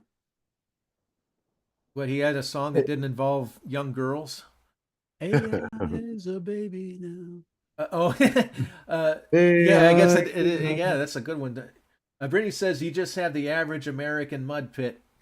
I've got it on my DeviantArt. I've got a lot of the mud pit pictures. I love my mud pit. You're going to get parasites from there. I will not get parasites from the mud pit. I keep it very clean, thank you.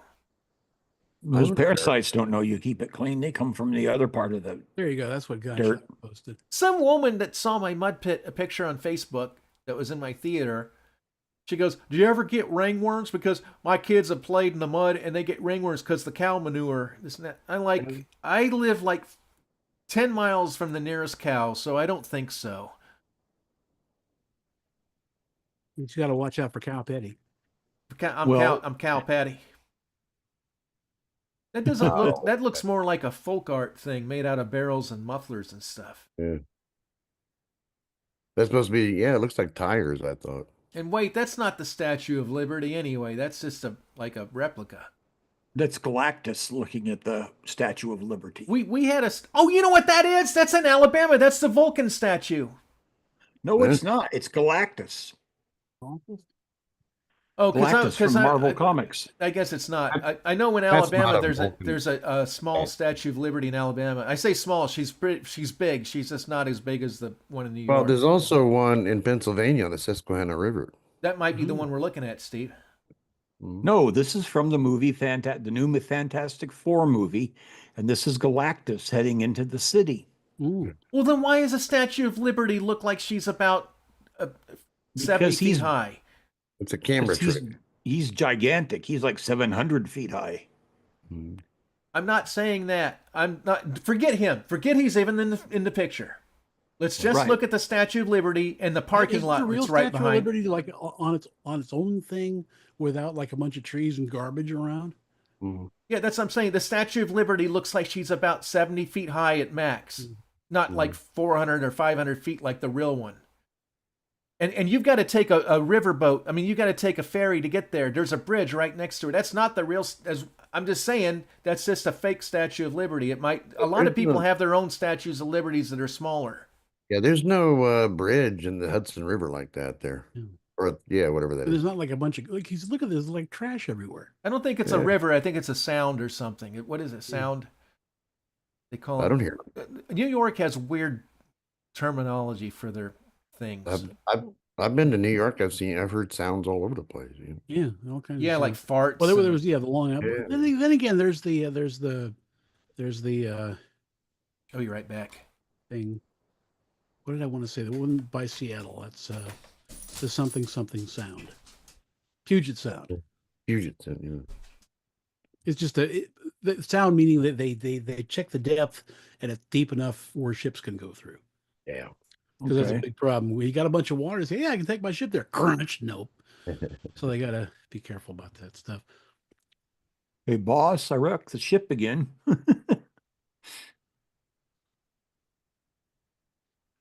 There was did you see the Star Trek 2009? Either one of you? When they were going under debris, did Pike make some comment to Sulu about how he scraped the paint or something? Probably. Something like that, yeah. There's no paint on a starship. You're so stupid.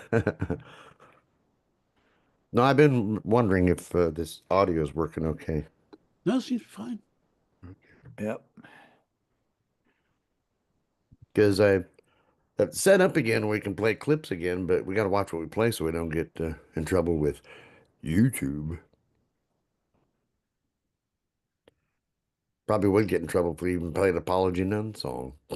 I wanted to play that clip of the campfire from Star Trek, but I'd probably get a mark for that too. Yeah. I've always hated the row your boat song, even when I was a kid. Oh, me too. Row, row, row your boat. Row your boat. I think he added like 3 extra rows. Fuck, why aren't you singing? I'm trying to comprehend the meaning of the lyrics. God, I liked it better before he died. It would be interesting to see Star Trek 5 with a laugh track. I'd like to see that. That'd be kind of funny. That would be funny. Because there's so many comedic parts in there, even though it's a poor story. Yep. I remember Leonard Nimoy talking to Shatner and about the storylines. Like he says, Bill, you can't have a story where you find God, and if you can't find God, then you don't have a story. Yeah. I'm back. I'm front. I was trying to show up. I can't like show. I was going to show the picture of the mud pit with my feet sticking out, but I can't. I can't do anything because I'm hosting the thing. Oh, the thing, the thing. Yeah. That thing. I'm hosting the OBS. That one thing with the stuff. Oh, I saw a video today of somebody. It was a BBC radio. They were doing a little skit between a guy and a girl. They were doing the scene between Darth Vader and Princess Leia in the first movie. You rebels. But then they added it. It's a parody. They added Joe Biden adding his 2 cents in. It's freaking hilarious. I'd like to find the clip and play it on the morning show. It's so good. Yeah. I think we're gonna hear much from him anymore. Nah, I don't. I was thinking about that today. It's like, okay, he's out of the picture now. Probably back in his basement in Delaware. Well, let's not go too far into the politics because No, I I just don't want to make alienate people. just a passing comment. Yeah. So, Pat, what's that behind you about Duplant? Oh, Duplant sneeze. Is that? Yeah, Duplant sneeze. And then it says, let me pull it up. Oh, okay. It says plants probably sneeze. Experiment. And he has some plants there. And then it goes, conclusion, plants do not sneeze. Well, I never saw a plant unless it was. I love these photoshopped science projects from little kids. One of them is said birds, they're fucking everywhere. All these pictures of birds on them. Birds are fucking everywhere. Yeah. Yeah, kids, come on. I only did one science project for a science fair in my entire life as a kid, and it was so lame. It was such the easy way out. It was the tin can telephone thing. Like 2 cans and string. There's my science project. I'm like, what an idiot. Especially when I got to reverse charges from China on the damn things. Got that out, Steve. Yeah, those Chinese tin can phones don't work for shit. Hey, Timmy's resting on somebody's dirty feet. Yeah. I'm trying to hide myself. Oh, here we go. I don't know what I'm doing. Oh, you're scaring me. Ooh. So I'm getting. Ooh, There we go. Little. That's the mud pit. Yeah. Uh, Like some creature after your feet. Yeah. It's weird. I'm like, it's an out of body experience because I'm seeing my feet sticking out of the mud, but I'm like going to heaven as an alligator. Now, did you ever get your feet cleaned after that? Nope, least I took never took a shower after that day, Steve. I'm wondering. you're going to if- get ringworm. Yeah. You must have had wingworm or something, Plut. No, I've never had it. Then why do you It's keep not a- mentioning it? You're like obsessed with ringworm. Well, I You say know that that all. I say that all the time ringworm- on the show. Give me a ringworm of applause. Hey, I'm sorry. Go ahead. No, that's cool, Steve. Ringworm isn't really a worm. It's fungus. It's the same fungus as athlete's foot. Fungus among us. Yep. You can get it anywhere. When it's on your feet, as athlete's feet, it's called tinea pedis. When it's on your hands, it's tinea manis. When it's on your head, it's called tinea something else. I don't know. It's got it's just a fungus. It's generally comes with wearing wet shoes and stuff. Yep. That's when that stuff happens. Having wet socks and wet shoes. It doesn't happen from playing in the mud. Well, Unless you're playing in mud that's like rancid. Yeah, Yeah. or like pig slop or something like that. Yeah, pig slop. Downstream from a piggery. They've Or got unless like you've been in different soaking your- places. They've got like mud days with all these kids, and it's like you don't know if you're playing in the mud or playing in something else. Yeah. Like Or you're Woodstock. playing If in you're plants. rolling in that Woodstock mud, you might get it. Yeah. With all that hippie juice. Hippie juice. That's disgusting. Yep. Oh, There's a way back in the early days of the internet, before maybe some of our listeners were born. There were some very strange websites out there, and one of them was this kid that tried to give himself athlete's foot. So he put his feet in bags, like, clear plastic baggies, for like a week and a half or 2 weeks or something, and he was trying to get it, and he went to the doctor finally, and the doctor pulled him off and says, no, you can't be doing this, you're getting a bad infection, like bacterial type infection here. So he had to stop doing it then. But yeah, he made a whole website of trying to get his get athlete's foot on his feet. You know what would worry me about doing that is What's that that? might soften, the skin on the bottom of your foot. It might Yeah. soften it up so much that it rubs off, and then when you're walking, it's like, because you got like a quarter inch of skin down there, it keeps you from. Yeah, from tearing stuff up. Yeah. Another one was a guy that had a website called Cut Off My Feet, and What? he had built. No, I'm not kidding you. I mean, I'm not joking. He had built a guillotine to chop off his feet because his feet bothered him all the time. Well, my feet bother me all the time, but I'm not about to chop them off. But he had built a guillotine and all that kind of stuff, and he was going to at some point chop his feet off with the guillotine, and it was just like, somehow I think that site got removed or whatever from the Well, my host. pecker bothers me all the time. I'm Yeah. not. Yeah, but or if you got a headache, I guess the solution would be Yeah. chop off my head, I don't know. But no, these were real actual internet sites in the really, really, really early days. Because I mean, And it says that in the Bible, but that's meant to be it's an allegory. It's not right. meant to be taken literally. Oh, Doesn't cut mean off. to actually tear out your eye, Right. or whatever. Oh yeah, cut off your hand. or I've always something. wondered about those kind of things he was saying. It was kind of odd. We're just making an analogy. Yeah, Yep. but it seemed, even for an analogy, it seemed a little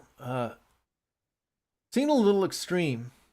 Because for an eye. I mean, it wasn't like, I think what he was saying is it's better to poke out your eyes than end up following through and sinning and doing this stuff. But it almost seemed like if you look at a woman, with any kind of lust and poke at your, it's like, what? Everybody does that. Every guy would not have an eye. Yeah, and everybody in the world will be walking around without any eyes. Yeah. I know, right? And then Not the just one-eyed guys. man would be king. Yep. Yeah. Yep. Well, And one-eyed man would be king. Believe it or not, I'm Wow. even guilty of gaping at a couple of hot girls. No, not you. I didn't realize Yeah. you looked at girls. But Oh, I'm you bitch! Oh, I resemble that remark. I seen a girl once, and she Yeah. ran from me. Yeah. Ran from you? Yeah. Well, I should say, I've seen a girl once. I've seen lots of girls that run from me. Yeah. I just come out of the, 7-Eleven, and it just clears out like a, I don't know what you call it, but yeah. In case Tony, I'm putting socks on. Are those socks wet? Tony darns his socks in the night. Darn you! Now, are you putting your socks on like Archie Bunker suggests? No, well, not like Sock in Archie, a but sock. like Meathead, because he would put a sock in a shoe and then the Sock in a sock in a shoe. shoe. But Oh, That was a that's fun- one of the only skits from that show I remember.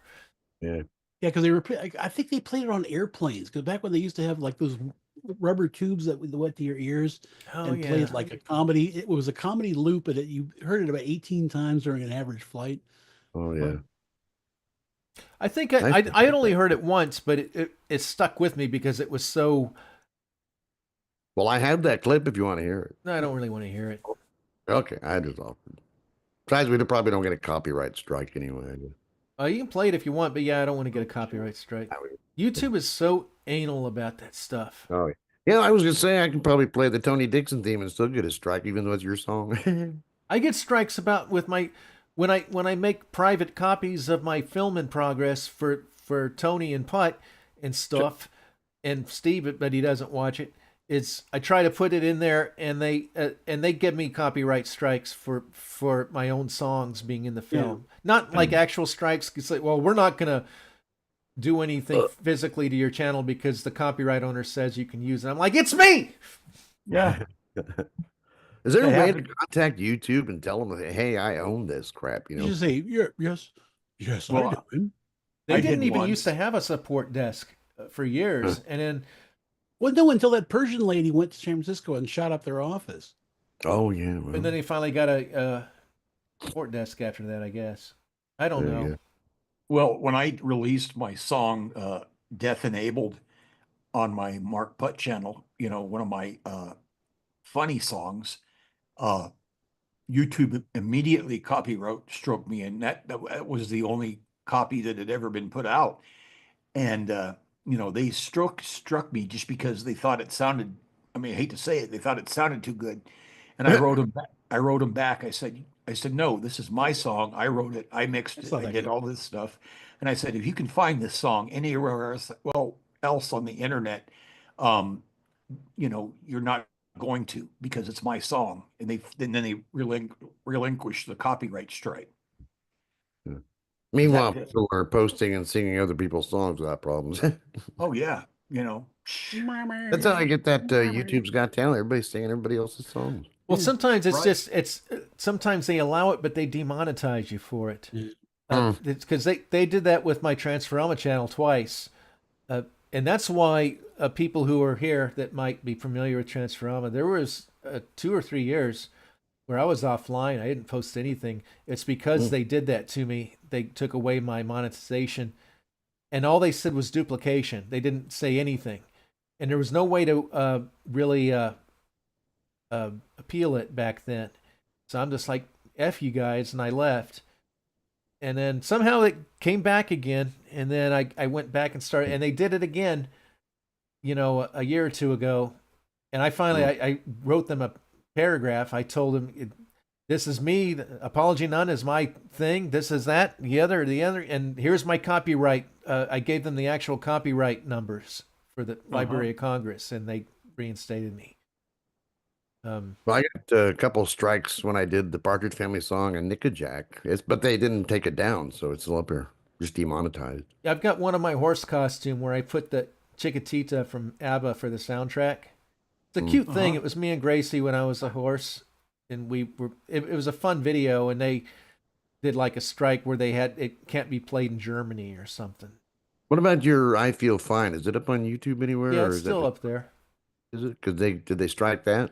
No, but I don't get monetized on that. It's my Timmy Tune channel, I think. Oh, okay, yeah.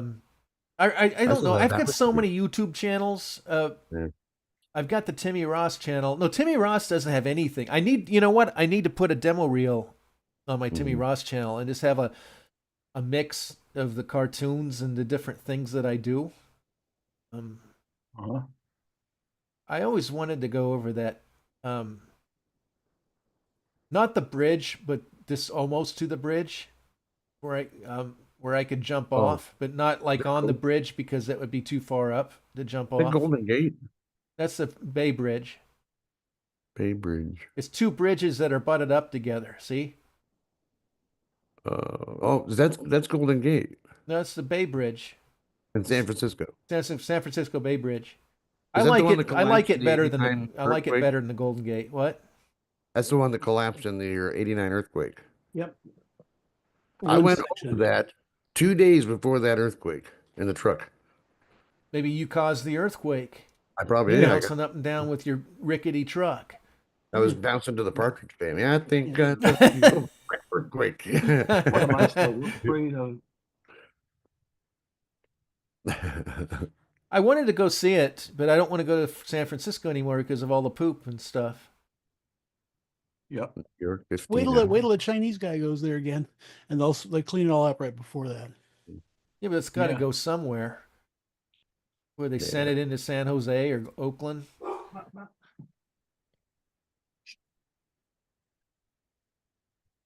Do you know the way to San Jose? Yes, I do. Do you know the way this shirt is made? I am learning a new song for audition, and I've learned it pretty good so far. Hang on. What's the song? Huh? What song? It's Ain't That a Kick in the Head. Oh, I know that song. I love that. Ain't that a kick in the head? Oh, I'm gonna get copyrighted. Yeah, because whenever you have like a scene, an establishing scene of Las Vegas in like a 60s movie, you always have to have the opening intro to that song playing over it. Yep. Da da da da da da da da da da da da da da da. Ain't that? I forgot how the first sentence of the song already. Did our chatters leave? I haven't seen anything since the Yeah, we chased. average American mud pit. We chased off. Do not know. So if you go over that bridge now, are there still all those old cars? Yep. Sweet. You have to. You can't even use your own car. You got to rent one of them. Is I that would do still it. double stacked? Is that still double stacked though? Where the Originally, they had trains on the lower level. really? Because there were cars trapped under that my original Yeah. bridge. But it wasn't that glamorous tower part of the bridge. It was a different part of the bridge Yeah. that was like a cantilever truss that collapsed. Yeah, I don't remember them having that fancy looking design of the. It's a the long base. bridge that goes over an island, and I think it was the other section that had the collapse, and it was just one little section that collapsed. One, Yeah, it wasn't the whole thing. Yeah, yeah. but they thought it was good enough. They had to make a friggin' movie about it. Oh, gee, said anything to cash in. No, the Yeah. bad one. It might have been the same expressway, but it was on land. There was a double-decker expressway that collapsed, and that's the one that killed a lot of people. Yeah, that's what I saw. Yeah. Well, in '94 earthquake, there was a freeway, elevated part of a freeway that it just fell down. Yeah, that was They're basically Steve's just set on the edge of those, and they're designed to move a little bit in earthquake. But this earthquake was so bad that it actually slipped completely off. Oh yeah. And there was a motorcycle officer, and it happened so quick he didn't have a chance to slow down or stop. It just Did he went survive? right off into it. Yeah, did not survive. Now, I remember Dan Rather. I think it was him. It was. what's the frequency? Yeah, weirdo.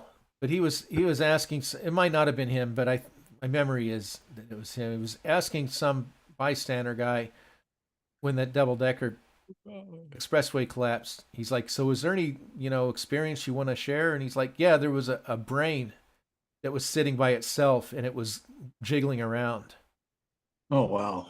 And he's like, kind of tried to change the subject and talk about, well, let's talk about the weather or something. He was like, That had to be kind of the Skyway Bridge down here in Florida, and it collapsed in '85. That idiot captain couldn't steer it through. And he No, went it through wasn't. It fog. wasn't his fault. It was just. It was. He did everything he could. It was just. It was just a one of those things where everything went wrong. The weather Well, it should have service been- said that the weather service or whatever said that it was all clear, and the boat clear. the freighter went out there and it was supposed to be up, but it wasn't, and it really foggy. wasn't his fault. And there's a documentary. If go to you might like this a YouTube page. It's called Fascinating Horror, Oh wow! and it's an English guy that sounds Steve. HORRO. Horror, fascinating horrors. yeah, there's an English guy that sounds just like Owen, and he narrates them. And they don't like have gory pictures, but it's stories like that. And he has one on that freighter accident, and you kind of feel bad for the captain. He did everything he could, and He spent time in jail, in prison though. they always got to have a scapegoat.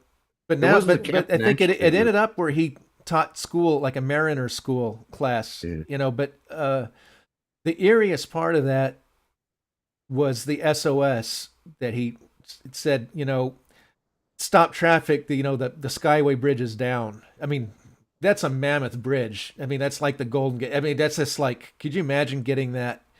Oh, I've been up there several times. And there was a Sure. guy that tried to stop traffic, waving his arms, and people just went by him. And one of them was, I think there was a bus full of like band kids or something like that, traveling school band, and they didn't stop. There's terrible. But the new Skyway Bridge is a lot cooler. I mean, it's this, Oh, yeah. cable stayed bridge, and they put these, what do you call them, Tony? The stone ballards, but they call them dolphins. They're these stone things that they put all around the things, so a ship it would have to hit these concrete things before it ever got close to the towers again. So, But it's kind of cool though, going over that. They still have some of the old bridges still up to a certain degree, and they use that as fishing piers now. Cool. yeah, they do that a lot with like retired bridges. Brittany says, I'm still here. My BT earbuds died. Most of the time, y'all are live. I'm almost always working. Okay. It's okay. We're just glad you're here.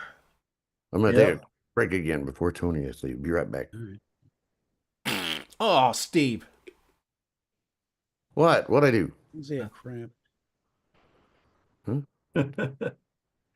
No, the new guy at work, he's this great dude, and he's always mentioning the different designers, and he said, "Oh, this ring, this pair of earrings, this looks like crap." I'm going, what did you say? It looked like crap? No, what he was trying to apparently a designer called Graph, Oh, but he says, "Oh, these look like crap." It's like it almost reminded me of that friend of Steve's, that Joker guy. crap. Crap. Was there? Were you there that day, that infamous day? Yeah, the one where the guy that came on that wasn't funny. Yeah, well, he was a comedian, and he was highly recommended, Yeah. and he was really funny in like Big Bob's chat or some damn thing. And Steve brings him in. We're going to bring this comedian. He's so damn funny, you'll pee yourself and all that. And we ended up peeing ourselves, but not because he was funny. Right. And it's not Steve's fault, because I brought in Whitaker thinking the same thing, and we had basically the same experience, but we got rid of him quicker. Well, Whitaker's not supposed to be a comedian. I remember this is the one where Allie went into that rant. Yeah. That was priceless. I wish we had the whole thing. Steve got part of it, but I wish we had the whole thing. That was so fun. I might, because after he left, it was like, did I have a stroke, or is that guy absolutely not funny at all? yeah, that Tony said that when he left. Tony's like, did I have a stroke? And I think that was the first time I realized that we actually had the potential to be funny, because we seemed like the Carol Burnett show having to deal with this guy. Yeah. But no, I mean, my personal thing was when Whitaker was on, and he was a comedian to me when I was growing up. He was the funniest guy I'd ever met. And boy, he sure wasn't when he was on our show. Oh, it's too bad. Yeah, it's the Navy. Yeah, it's all the paint fumes. Paint fumes. Because they're always painting everything in the Navy. That's why every Navy ship's got like 400, paint coats of the Queen Mary, when they brought her into Long Beach to become a floating hotel, whatever. It was in dry dock, and it was the first time they'd ever chipped the paint off the ship's hull. Because all those years from the 30s up until the 60s, they just kept painting it over. And so they chipped the paint up, and the paint chips were like as thick as poker chips. Wow. It was just layer after layer. And you could look at it, you could see like the black, and then it was gray for there because it was a troop ship during the war. Oh, wow. So there was gray, and then more black. And it's like, I think they sold like chips as souvenirs because they were so thick. And then they took the funnels off, the smokestacks, and lifted them off, set them down on the dock, and they just collapsed. They were nothing but rust and paint. Wow. There was no steel left. It was just. I've heard that the Eiffel Tower's getting like that, and they don't know how long it's going to stand because they've neglected it. Well, it was intended to be a temporary structure for some kind of big fair. Yeah. Yeah. It was never built to last, but I think even things that weren't built to last were built to last in those days. In those days, yeah. I mean, I would like to get to see it one day. Maybe go up it. So I hope it doesn't fall over. But parachute off of it. But yeah, when I worked on the Navy ships when I was a fire watch, there were a couple days where I had to be a laborer, and one day they gave me some pneumatic thing, and I was chipping paint off the bulwark, on the front, the front of the ship. And so I spent a day like it wasn't a bad job. It was fun. Wonder if you chew on them chips, if it give you some superpowers. Probably. Yeah, Probably. it gives you ship power, which means you sit there and don't do a damn thing for 50 years. I think it'd be cool to be a ship or a boat, but only if I got to go to places, like the 100 ships a day that Brandy sees. Yeah, yeah. Boy, oh boy, it gets busy. No, actually, because I spent 2 weekends aboard the Queen Mary, and it's actually kind of nice. You get all of the thing about living, the shipboard, the staterooms and all the wood and all that stuff. And it's beautiful, and the Sunday brunch is just amazing. They just have they got bacon and stuff. I was going to say they had scrambled eggs, but Timmy doesn't like that. But and it's all the fun of taking a cruise on a classic ship without actually having to go anywhere. Yeah. It's pretty cool. I gotta say, if I was rich and didn't have any responsibilities or job or anything, I would like to go on a European river cruise, like up the Oh, Rhine, and get to see all the yeah. different cities on the. I think that would be really cool. That would be fun.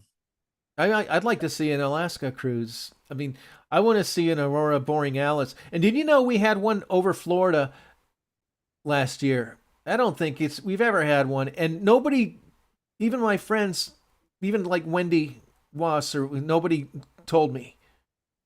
All I could have done is step outside and see one instead of having to go on an Alaska cruise, and it was a beautiful one, and I missed it. The only one I've ever kind of seen is in Denver. There was one, but it just turned the sky red. Oh, Looked like fallout or something. that's too bad. I used to see them all the time when I lived in Alaska. Well, aren't you special? Yes, I I am. used to see them in Northern California occasionally. They look like the bottom of curtains, Yeah. which is really weird. Well, do they move real fast like they do on the videos of them? No, they move incredibly slowly.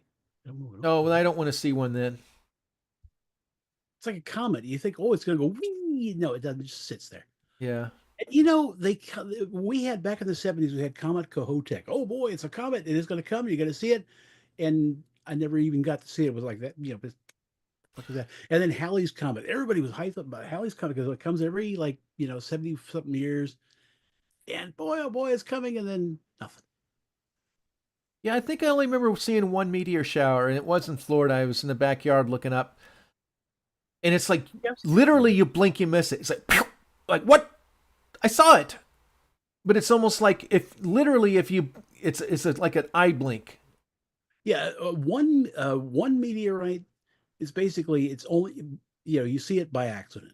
Yeah. But if it's a meteor shower, then if you sit there and stare long enough, you will see a bunch of them. It's not like Jaws where you see the thing all beautiful going down the sky. And it's like, oh, did you see that? They must have accidentally got. It's like, no, Spielberg put that shit in there. Because you can't really take a good picture of lightning because you never know precisely when it's going to hit. I did. I took a really good picture of a lightning bolt. Do you remember seeing it? I put it on my Facebook. It's just one in a million kind of shot that you actually snap the picture as it was happening. Yeah, it was. I went. I had a Impossible to brand do new camera. deliberately. I had a Nikon D40, and I had just bought it. And I went out into the yard in a lightning storm, and I got it. I got a really great picture of lightning, but it's probably one of those things that if I ever tried to do it again, I probably wouldn't have done it. And it's dangerous, dangerous to do it anyway. But I got it. Just get a kite, and then get yourself one of those tricorn hats, and you'll be fine. Yeah, exactly. And a key on the kite string. And I What's tried really to put funny my little. is United used to call their planes mainliners, and then mainliner in the 60s became somebody who injects like heroin. right. Is that what the Eric Clapton song "Mainline Florida" Osage is about? Of course. Is it? That's sad because I like that song. Well, he could have been talking about old airliners, but I'm Yeah, not it sure. could have been. Well, you've heard the There song, was a haven't song- you guys? That's one of my Well, there favorite was- Clapton songs. There's already a song about old airliners called Big Old Jet Airliner. You know, I was Taking- thinking about Steve Miller because we were talking about him last week. There's a song he did called "Swing Time," or "Come On and Dance." Yeah. Uh-huh. When I was 6 years old, when I first moved to Colorado, my grandma's these contractors were building a kind of a deck or a patio in front and an overhang, and they were out in down the terrace, doing this stuff, and they had this radio going, and it seemed like they played that song like every half hour. And Yeah. I was out there, and I just remember hearing it. Here's that song again. Come on and dance. And I'll never forget that weird organ or thing, that at the end, and the way it echoed outside through the yard. That, I don't know. It's kind of sentimental in a way. There's a well, we had mentioned this a minute ago, but if you want to, there's a guy named Warren Fadley, who's a storm chaser and a weather photographer, and he'll set up in the desert, Southwest desert, and he I don't know exactly how he does it, but he'll set his cameras up, and he gets tons of cool lightning strikes and all kinds of things. By the way, in fact, he's like the preeminent guy in that whole genre of storm chasing / weather photography, and his stuff is pretty cool. So next time you want to take a picture of lightning, call Warren. You don't want to like have sex with him and stuff, do you? No, I don't. Okay. We just, Probably not. when I used to storm chase, he was the guy everybody looked up to. Well, that was a Dave Milligan song. It says she was only a roofer's daughter, but she looked up to her dad. And he claims he didn't get that joke, and I pointed it out to him. So come on. Oh man. I'm trying to find my lightning photo. I found it. It's such a pain in the ass to share pictures now. Yeah, it is. Let me first do this thing with this. Let me. That's easier. You don't have to see me juggle things. Hey, just change your profile picture. That's the way I show pictures. Yeah, but then I got to get online to do it, and I do it right here in the. Yeah. oh, I know. I'll figure it out next time. I guess I'm supposed to be excited by this. Shop with Candy Burris. Literally who? Check out Candy's picks for winter ATHLEI. I guess it's athleisure. Only on Amazon Live. Yay. So they may have to make a celebrity I've never heard of, a made-up word I've never heard of, and boy, oh boy, I'm supposed to be just get excited about next product, I guess. Yep. Okay, you're gonna see me in this picture because I'm tiny, but that's the way it works. Here we come. There, that's my Boy. that's my That's lightning the- strike picture. But I mean, were you trying or did it Yeah, just happen? I was out in the yard with the camera pointing up, waiting for one to happen, and I got it. Wow. Like What the it hell was is the that? first. It was the Really hard first to do. one too. Because you can't predict the moment it's going to do it. And they can't. That was luck shot. Very. Yeah, and it was a scary storm, so I'm like, I think I got it. I'm going back in, but danged if I didn't get it. Yeah. Because a friend at work, we went to the top of Cheehaw Mountain, which is the highest mountain in Alabama, and there was a big storm coming in, and a coworker, he got one, and they were so impressed. It was just a tiny little streak on the horizon. I got lightning, and it was like the next day I got this one. Anyway, That's pretty cool. Right by Thanks. your if you hold the mouse over your picture there, you'll see it says mute, and then next to it's 3 dots. You click that. Ooh, wrong one. I hit the wrong button. Do I still need my picture up, Steve, to figure this out? No, you can do it while you're. Okay, let me get back into normal mode again. I gotta figure out how I did that. No, I blew up my big screen. I guess it's okay. You do that.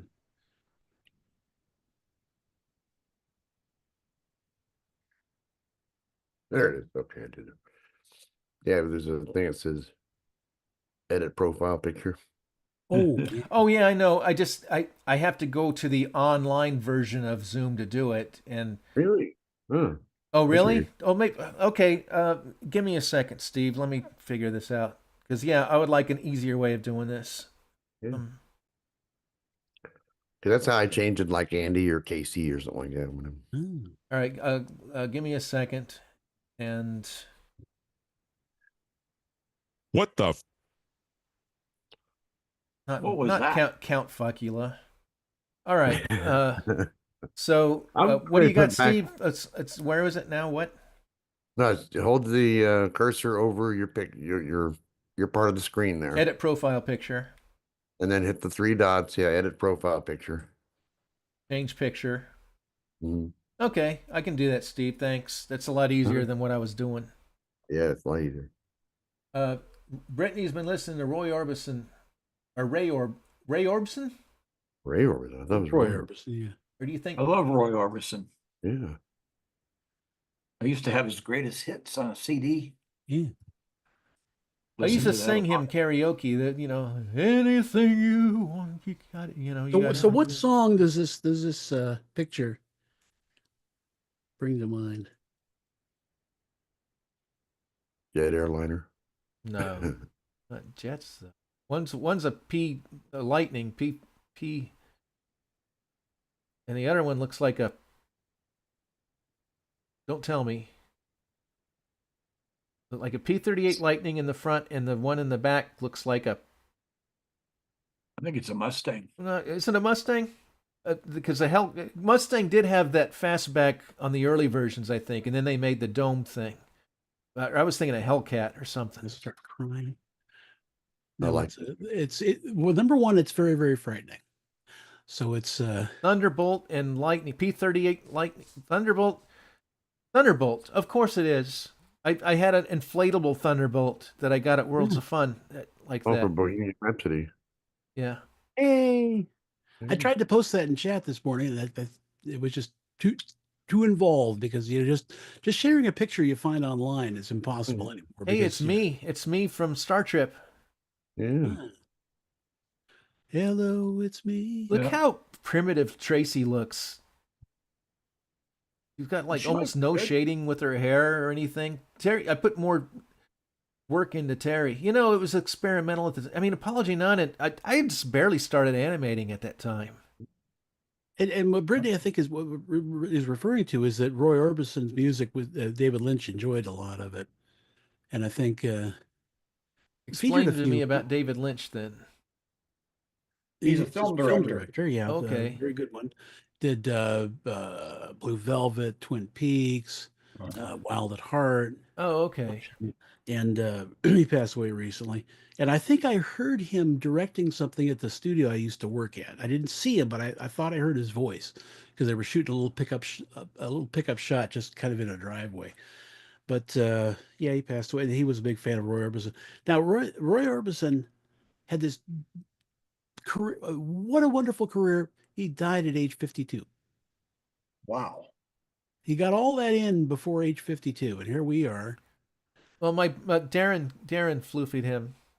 That's We right. we were watching a film premiere, and I had mentioned Roy Orbison, and Darren said, "Oh, didn't he die?" And I'm like, I'm like, no, he's still here. I mean, I just bought their album, The Traveling Wilburys, and I think Darren was joking, and then next morning got the news. He's like, "Hey, guess who died?" And it was Roy Orbison. I think the Wilburys are bad luck. I mean, I think only Bob Dylan's like the only one still alive. Well, you got to think figure. so. Well, other than Roy, the rest of them at least that lasted a decade or two. Yeah. I mean, Harrison died from smoking, and I think Roy did too. Tom Petty, I don't know what floofied him. Anyhow, don't either. I'm gonna have to Oh, well, see you, Tony. bye everybody, and I'm gonna click the thing.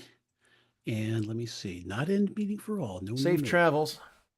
And Yeah. Steve turned into I have no idea. That's the And drummer then, from. let me see. Is that the drummer from Queen? Roger Taylor, is that his name? Okay, so bye folks, and bye Bonds. See ya. Thank you, Tony. Bye.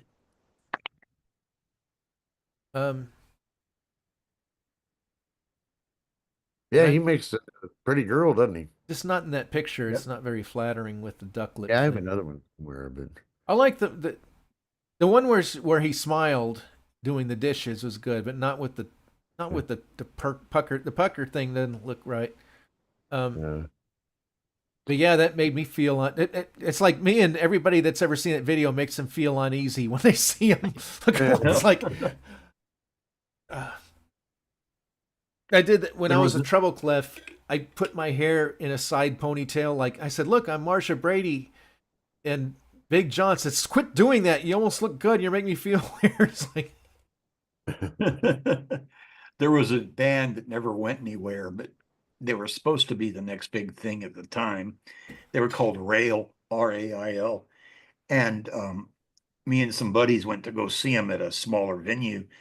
And we thought the lead singer was a chick, a beautiful woman. We get there and it's not. It's one of those guys that looks like a hot girl, you know what I mean? And it was just, we were all like, oh, damn, we came all this way to see it. oh, that sucks. Yeah. And Brittany said, bye, Tony. He might hear you, or hear me. David Lynch passed away from smoking-related illness as well. That's too bad. I'm glad fewer people are doing that stuff. I mean, that killed both my parents. So I'll be right back. Give me just a second, please. Okay. These messages. I'll be right back. Wow. Be right back. Is it just us now? I guess so. Let's all go to the lobby. Let's all go to the lobby. And find out where is Bobby. Trying to go through these old pictures of mine. I can't believe that. It's been a couple of years since I've seen them. Wow. So, you remember the old Match Game TV show? Yeah. Uh-huh. They would do this thing where they would be able to superimpose a face over somebody else. And this one is George Kennedy. Remember him? Yeah. George Kennedy superimposed over Patty Deutsch's head. Check this out. Oh my gosh. Isn't that something? That's wild. That's something. George Kennedy would. Yeah. That's hilarious. That is funny. He used to do all kinds of things. Oh, knock my thing over. Don't ever knock your thing over. It's not very pleasant. Oh, well. But no, it's these all these old pictures I have in here. It's like, wow, I haven't seen any of these in a couple of years. Wow. I missed this doll guy here. Who's this? That's Stuart. Well, oh, there he is. Oh, He passed away Thanksgiving Day a couple of years ago. yeah, I'm sorry. He got out. I don't want to bring us down, but he got out and wandered in somebody else's yard where a big dog was. Uh-huh. So he was our best friend. We had him for 14 years. I think I'll leave that there as my picture. I like that. He's telling us in that picture he wants to go for a walk. Oh, because he's got his leash in his mouth. Yeah. Oh, wait, no, that's his collar. Because he used to go nuts if we'd take his collar off. Because then Vicky would make a big deal about, you are so naked. He would get this worried look on his face. Oh, he was a fun. I was the only one he would let put him on his back and rub his chest and belly.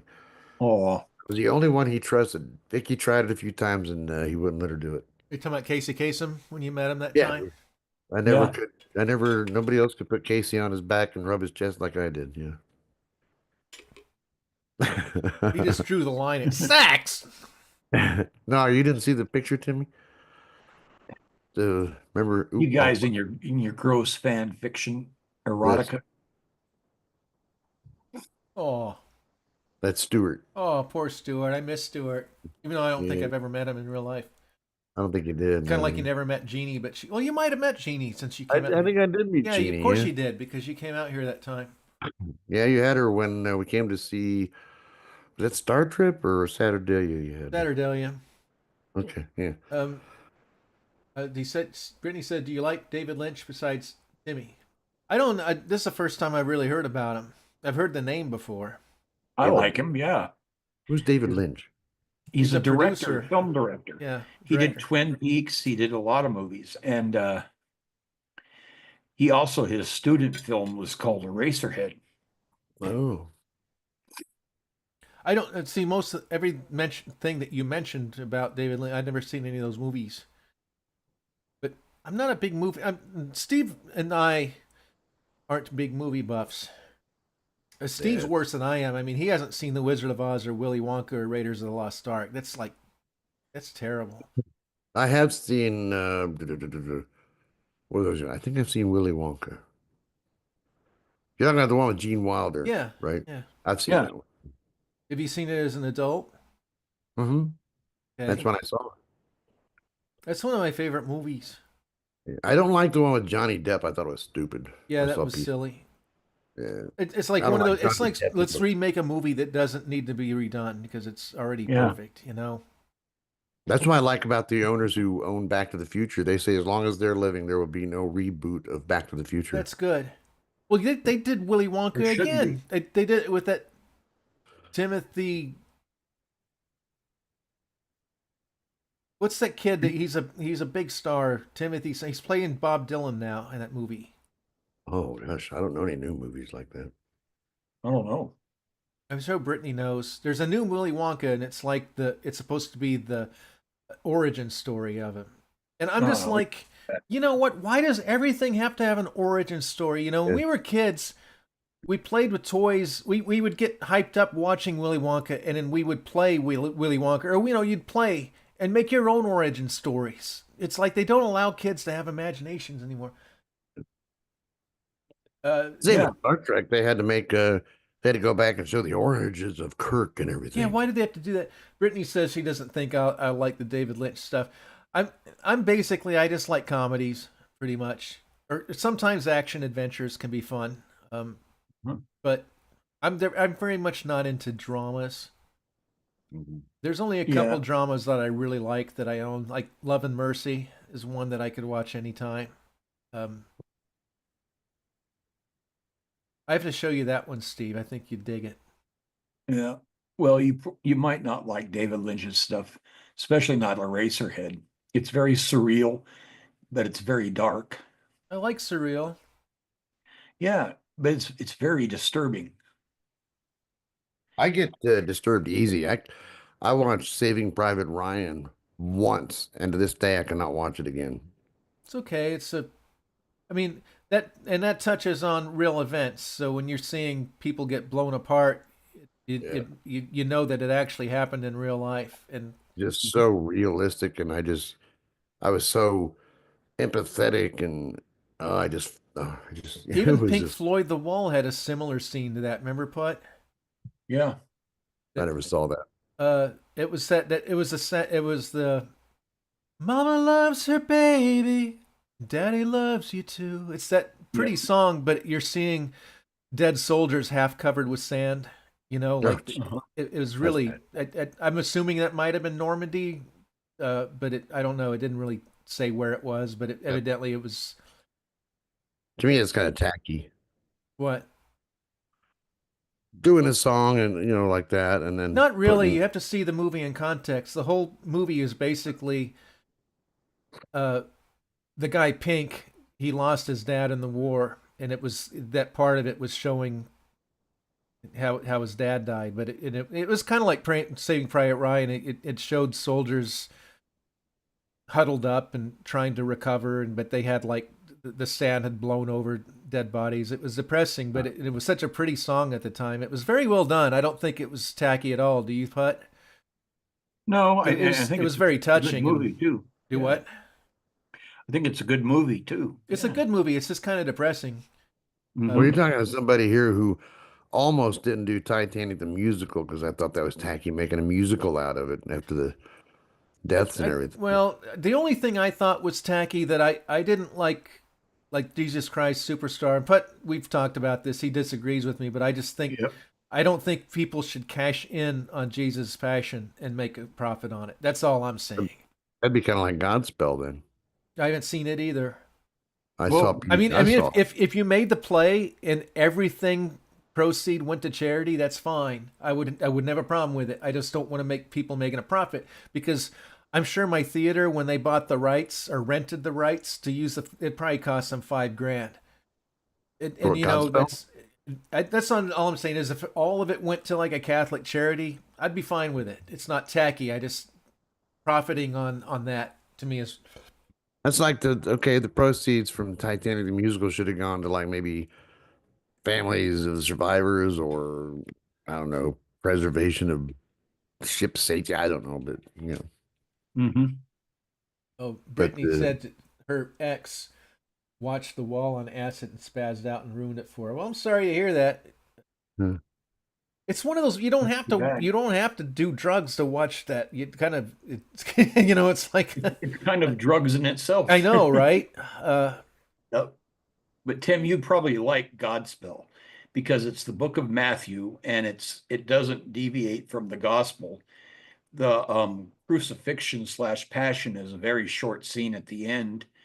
And that a defense part, defense. yeah, the fence Oh. part, yeah. And then then they kind of come back to the, prepare ye the way of the Lord song, which is So kind it's of kind how of like psychedelic then in a way. yeah, it's very 60s. It's very, Yeah. very I think 60s. Timmy would like. I think Timmy would like it. Yeah. Yeah, they all dress like they do in Apology None. Well, I And was they're- asked to audition for Jesus Christ Superstar, but I declined because Whatever it's it costs. basically it's an opera, and that's like the Miserables. They're operas, and I don't have the stamina to sing like that many songs through a thing. My right. voice Well, wait a goes. minute. Now, let's not get confused. Godspell is a different show, and it's not an opera. It has lots of dialogue. Yeah, that's more 60s pop type music. Well, Yeah, you know, the it- first musical I ever did was Hair. You know, I Mhm. had the lead role of Hair. That and that was very psychedelic and weird. Now that spell was kind of hairish style, I think it sounds like it to me, Steve. they need to do a musical called Bald. Bald?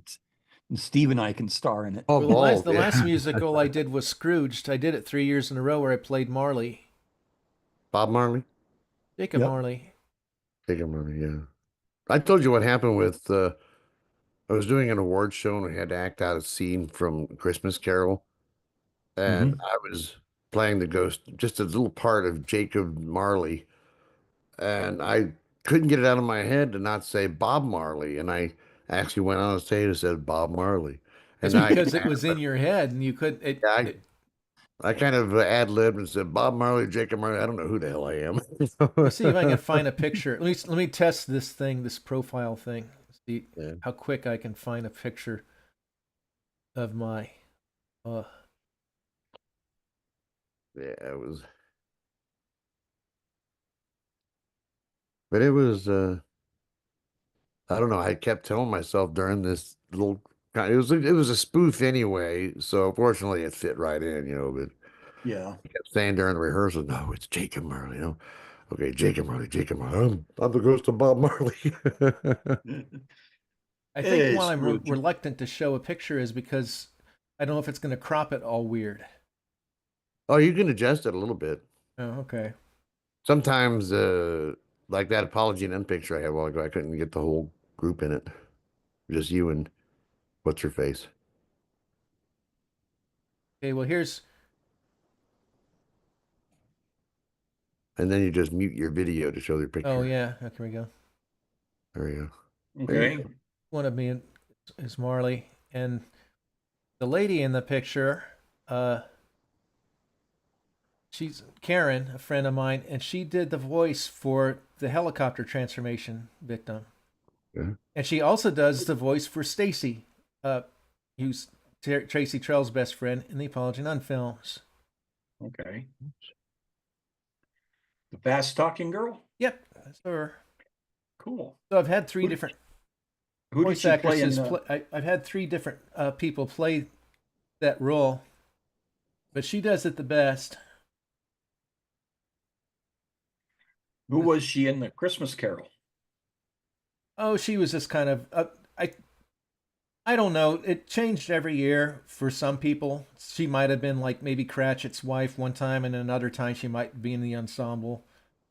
Okay. But I played the same Marley every show.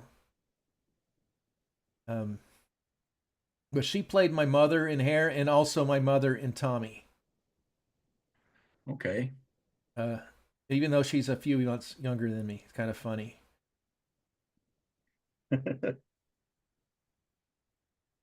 I'm trying to find a better picture of costume.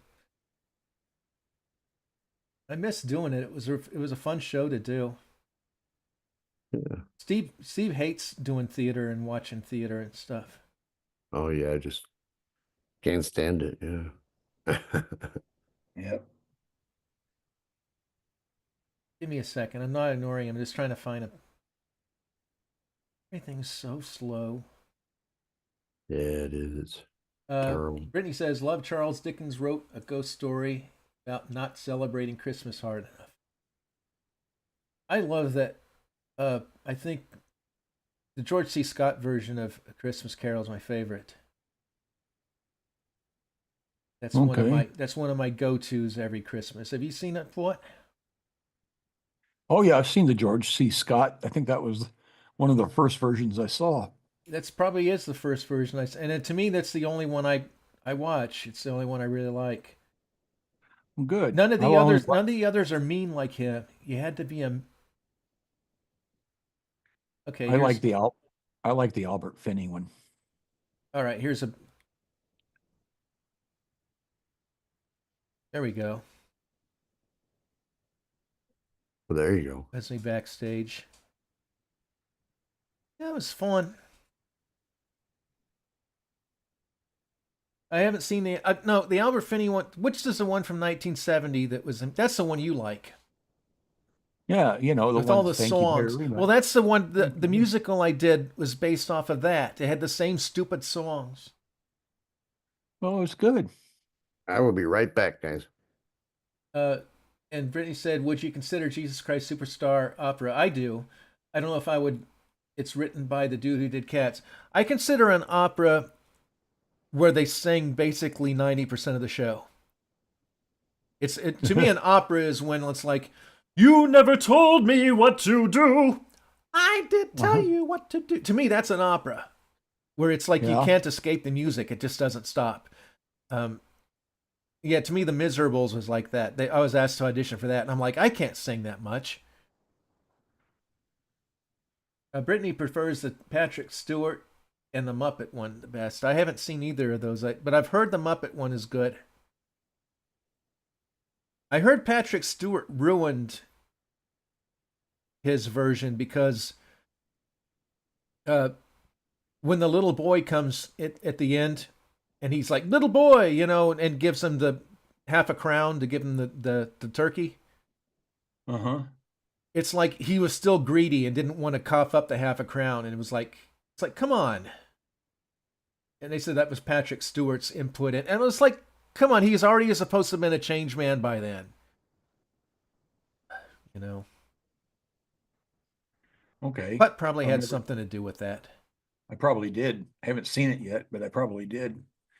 I talk to Patrick Stewart all the time, so. Are you Facebook pals with him? Yeah, he and Ian McKellen and I always. I don't know who Ian McKellen is, but Gandalf, and we'd always team up on him and say, Sir Patrick, Hey, can you get them on our show? I don't really want to talk to them, but it might get us some listeners, watchers. You should want to talk to them. Why? Because they're only in the biggest movie ever made. No deposit, no return? No. Lord of the Rings. Well, not Patrick Stewart. He wasn't in Lord of the Rings. Was that the biggest movie ever made, Lord of the Rings? It's got the most Oscars, yeah. Oh, who cares about Oscars? I'm talking about like people. By people? Oscars are just Hollywood people smelling each other's farts. Well, it also, I don't know what its box office return was, but it was colossal.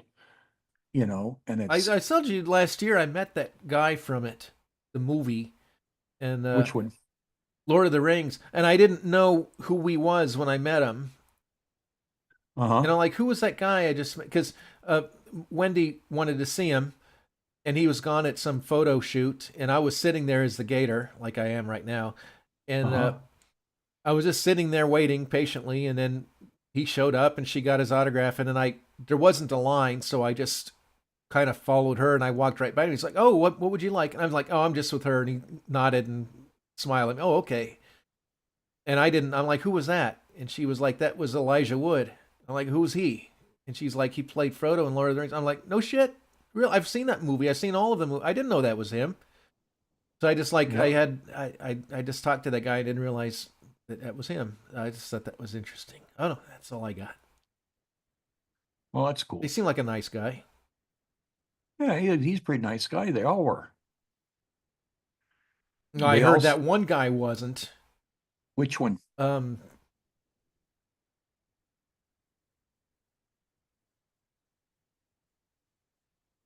he played in Under Siege.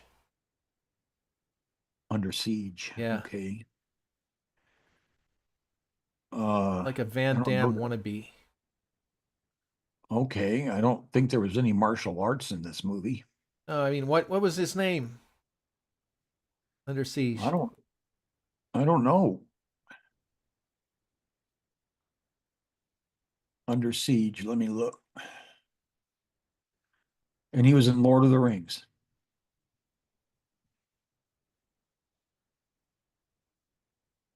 I hate brain farts. They get worse and worse the older you get.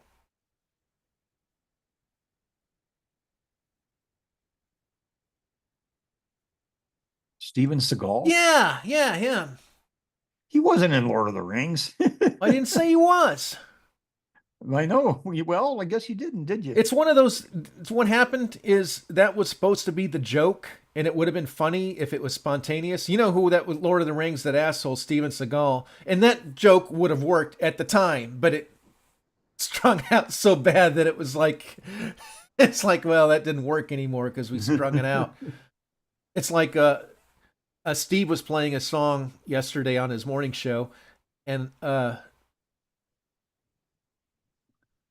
shit, what was it? I don't even remember what it was, but it was some Paul McCartney song or something. And I did a Montegreen, like I misinterpreted the lyrics and made it sound like he was trying to sell a kid on auction or something, because it was the same kind of lyric. And nobody looked at the chat until 2 songs later, and Steve's like, "What? About selling a kid? What?" I'm like, the joke would have worked 10 minutes ago when the song was playing and the lyrics were going by. Now it doesn't work. He said, and Brittany said that, do you wear wigs? Lord of the Rings interview. You have to watch it. What? I'm looking. Hang on. I'm answering her. Well, you can actually say, since we're live, you can just talk. Oh, we're to that level of technology now? Yeah, I think you can just, we're doing a video. You can just talk to her. No, Brittany, I have not seen it yet, and I'll be eager to check it out. See, that was pretty easy, Putt. That Didn't was have hard. to type it out. You don't know my life choices. I know some of them. Celebrate Well, you know my some life. of mine, so it's okay. Yeah, Mr. Mud Boy, and paint my eyes different colors. Hey, that's what I like to do. I could think of worse things. I can't. Well, I can, but I Really? won't. That really does gross you out when I paint my eyeballs. Scares me Why? because you could damage them permanently. So? Then you'd be blind. You know what? I think just watching certain things on YouTube and watching certain movies does more damage to your eyes than painting them. Well, it's possible, but I'm still concerned. Well, you were there when I did it, and I didn't get hurt. I know, but It's not like I'm putting solvent paints in my eyes. Like, I'm not putting things that burn my eyes in my eyes. I hope not. Well, I wouldn't do that because it would hurt.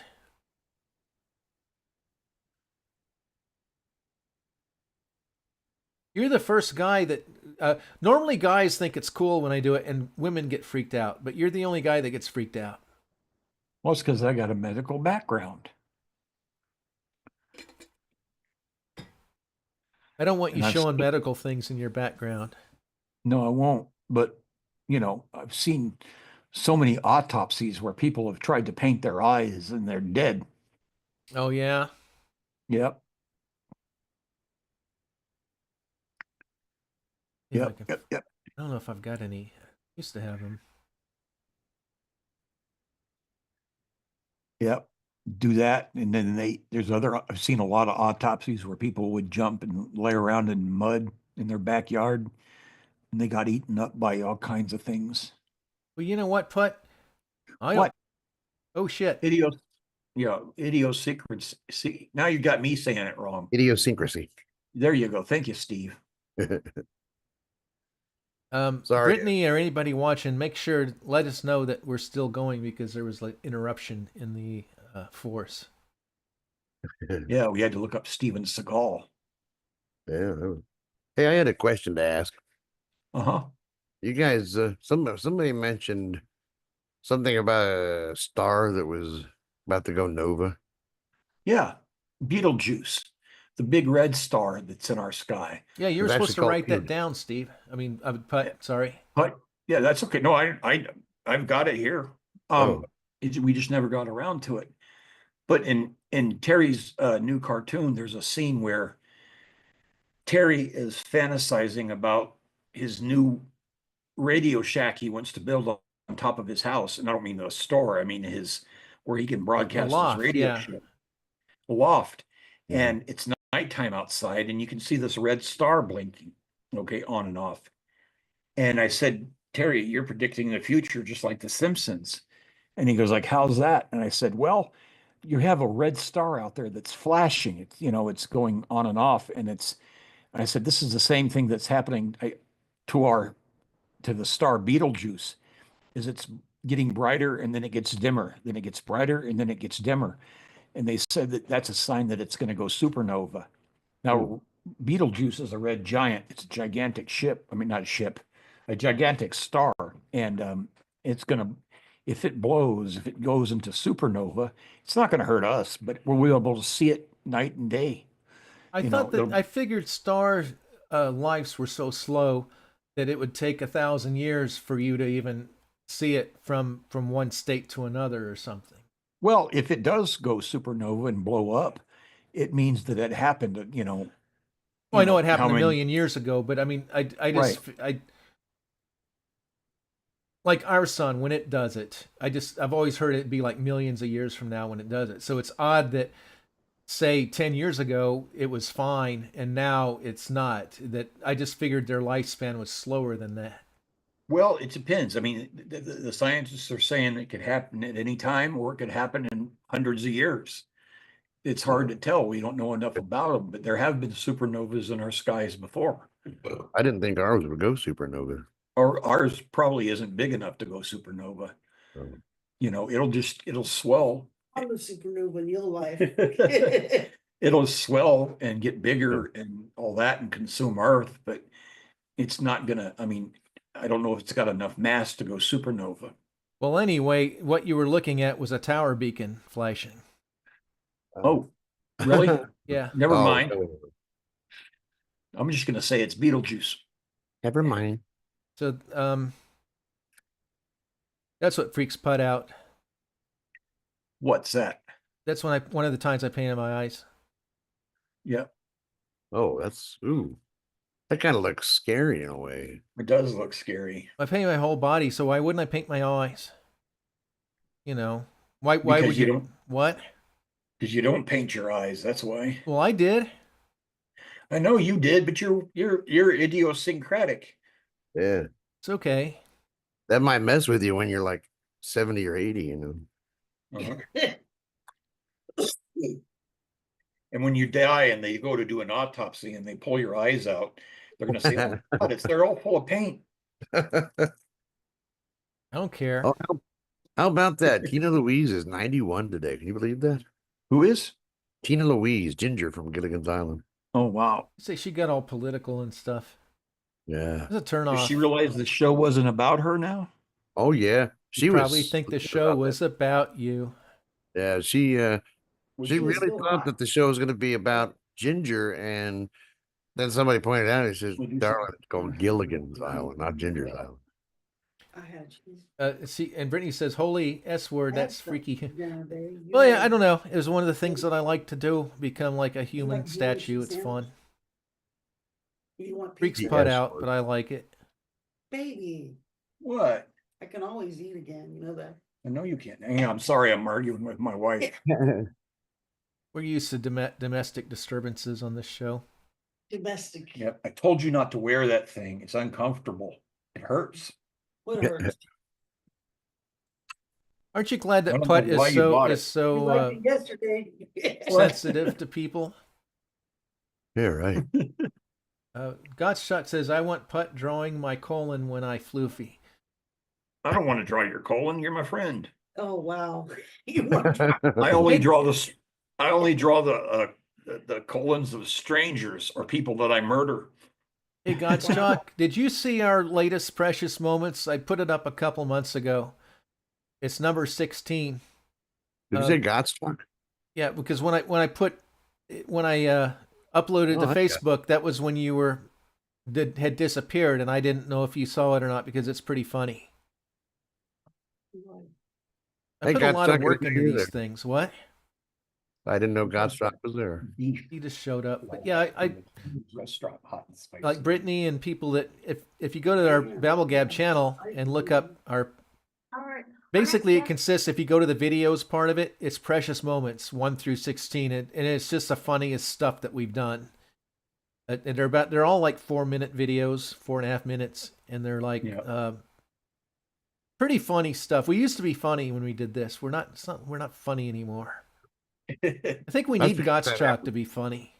That happened on the wrong channel mostly. Now the wrong channel was really funny, but Yeah, I it did was. that as Terry Summer. I actually did that in character.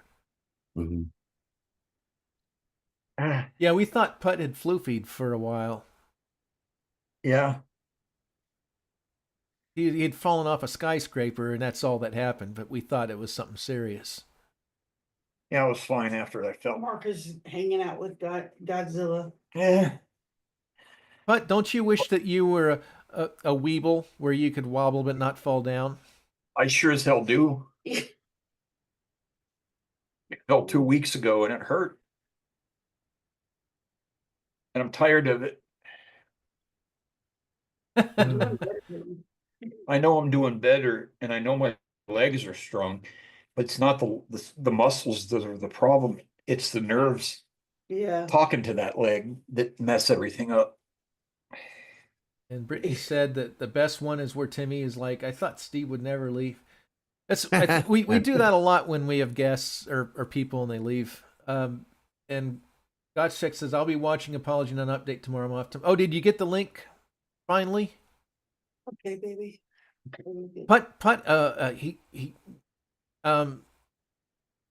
I had to be logged in under my. That's Mark. why I asked you before. I said, "Give me the email that you use that you're logged in on YouTube," and you said this, and we went through this Yeah. before. Okay, now listen. All right. I use that login to log into just about everything. And I assumed when I would go to YouTube, it would carry over my Google login because everything is using the Google login right now. But when I went over and Tony told me to check that out, I was under I don't know how it got made. I was under like a Mark Putt 119111 thing. And I was like, I don't even know what that is. So I backed up and I found the Mark Putt at Gmail account, which I was expecting that my entire YouTube presence was, kind of umbrellaed by. And once I got switched over to that, it worked. Okay. Well, as long as you can see it, and I want to make sure Gottschalk's got the right link. But yeah, I mean, that's normally the email I used. For those who don't know what we're talking about, I am working on a feature film, my last feature film. And Gottschalk and not really Gottschalk, but Putt, not really Putt, but Tony is kind of an idea. We bounce ideas off I'll bounce ideas off them, and we'll come up with stuff for the scenes. And Putt too. Actually, Putt came up with some doozies for it, and Gottschalk's had some input. And we're just we're kind of a team, so they get to see the work in progress and offer their feedback is all. So they get to see like the private. But in about 6 weeks, hopefully the whole movie will be. I will have a release party on YouTube, and I will invite all of you and everybody, and we'll be able to see the release party. And then we'll have a real release party at the theater, and hopefully Steve will come out to see that. I hope. Yeah, Dave, you had some good ideas. Yes, you have. In fact, we're going to incorporate a big idea of yours about Clive toward the end. So, yeah. And Gottschalk even does a scene in it, which is fun. Mm-hmm. And Putt's our manager. He's Apology Nun's manager, so he's in it a lot. Oh, what did you think of yourself at the end there, Putt, without giving it away? You had I think it's good. You had the last line after the car crash. I think it's, I like it. Sorry, my says, robot. how far along am I? Well, we're an hour and 2 minutes, and I'm already working on the next scene, which is a short scene, like a 2-minute scene, and I'll have it done probably at the end of the week. And then we've got the grand finale scene, and I don't know how long that's going to be. So we're looking at possibly an hour and 15-minute film, which is the longest thing I've ever done. But I am looking to have it. The end of March is my deadline. I got to get this done. I've got like no life. Life? What's that? Well, I've got to get it. I've got to get it done by the end of March so I can get it into some film festivals. I'm not as excited about the film festivals this time as I was last time, but I would still like to do a few. Okay, you guys ready for this? Took me long enough to find it. This is, see if you recognize her. That's Tina Louise. Yeah. Wow. Okay. 91 years old. Hard to believe that's Ginger. I can see it. She looks like she's had a lot of work done. Yeah. Yeah. I'm sure she still dyes her hair, though. Well, yeah, what do you think about women that are 90 years old and still try to look like they're 20? Oh, yeah. Kind of a mistake. It's like, well, Janet from Three's Company, when I finally met her last year, her hair was white. She finally let it do its thing. I don't have a problem with it.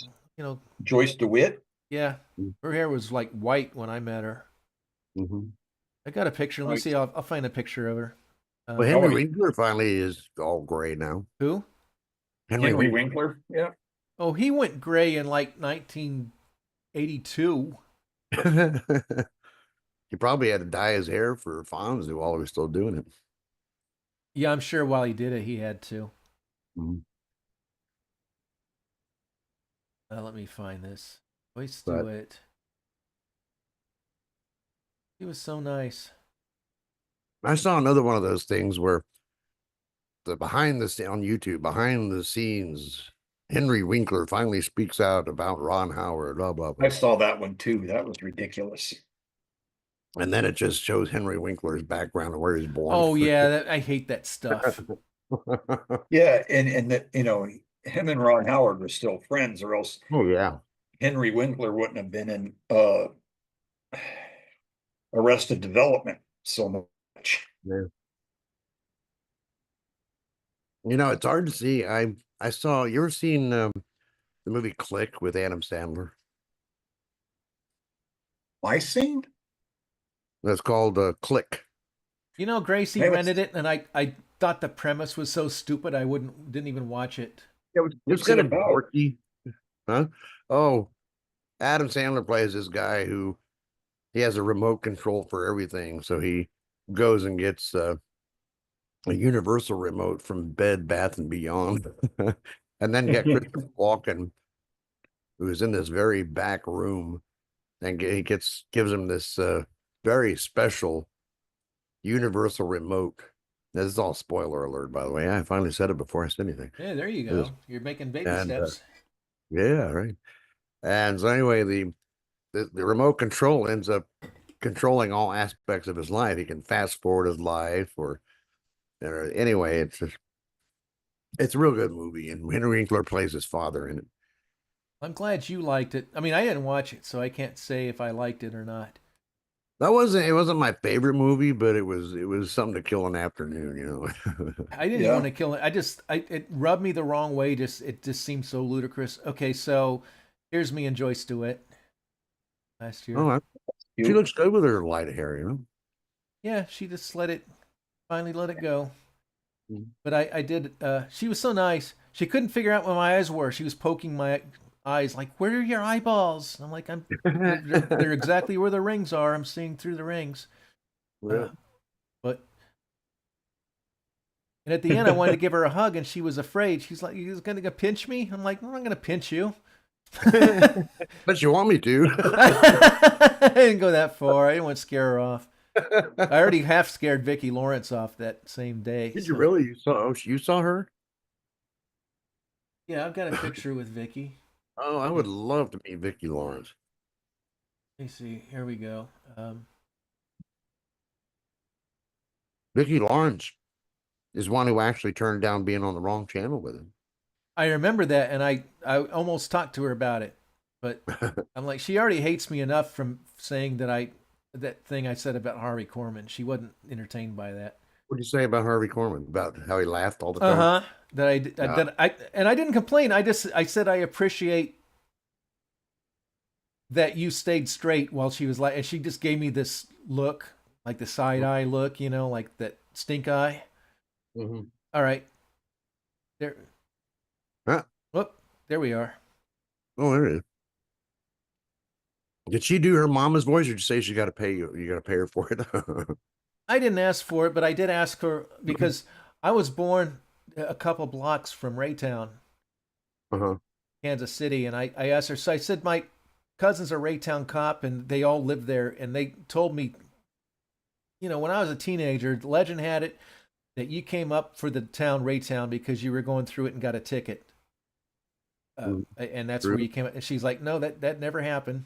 I'm like, "Okay, well, at least we know." She says, "But I am doing a Christmas reunion in Raytown, a Mama's Family reunion." And I must have missed it. You know, she's getting old enough now where she can actually play Mama. You know, well, she did photo shoots there at the con dressed as Mama with the other Mama's Family people. Oh, did you? Oh, that's cool. But I appreciate her more from Carol Burnett. So yeah. And I said, my mom had your record the night that lights went out in Georgia, and I said, it took me so long to figure out what was going on in that song. And she goes, yeah, and she goes, me too. Did you tell her about the flag 'em down? Yeah, no, but she said, I'm so glad that Christy McNichol's a couple booths down because she did a movie about the song, and I want to ask her what the hell went on with that song. Oh, Christy McNichol was there. Oh, yeah, she was a couple booths down. I had a crush on her. I wanted to see her, but I think by then we were ready to go, and I was like, I think I'm going to go see Christy McNichol, and she was away from her booth, and I'm like, I just want to go home. What con was this? It was Fanboy Con, the Fanboy Con. Where was Orlando? This at? Orlando. That's where Barbara Eden was. Yeah, I wanted to go so bad, but we were broke. What else is new? Allie, that's nasty. That's disgusting. You could have snuck in, Steve. Yeah. As a midget. Yeah. Yeah. But as a midget, get two guys to stack up on you, like be like a midget, guy. I've poured so much money and time into the hoodoo parts I do. That didn't sound right. Hoodoo parts the costume. Oh, there's Barbara Eden. Here's my robot hand. Oh. I think that's kind of a once in a lifetime thing, seeing Barbara Eden like that. Yeah. And she still looks very beautiful. I didn't even know she did that kind of stuff. I didn't know that she did signings. So it was quite a surprise. She's She's one of these who's very proud of her days on I Dream of Jeannie. And That's I bet good. you if I could find a way, I'll bet you she would come on this show. I'll bet anything. You know, I think it has to do with their handlers. A lot of it. You know, Mm, Yeah. they probably either get greedy or protective. yeah. Yeah. Um, Okay, babe. what? One thing you don't talk about. Just talking to Jennifer. Oh, you One thing you shouldn't be don't talk doing about that. though is her son. Huh? Who her son died years ago. Oh, I didn't do it. I probably did, but I'm actor. not sure. And like I said, when she was married to Michael and Sarah, and that was their son together. Oh, He played the Blue Jin. He also That's played right. a We Klingon. talked about him the other day. yep.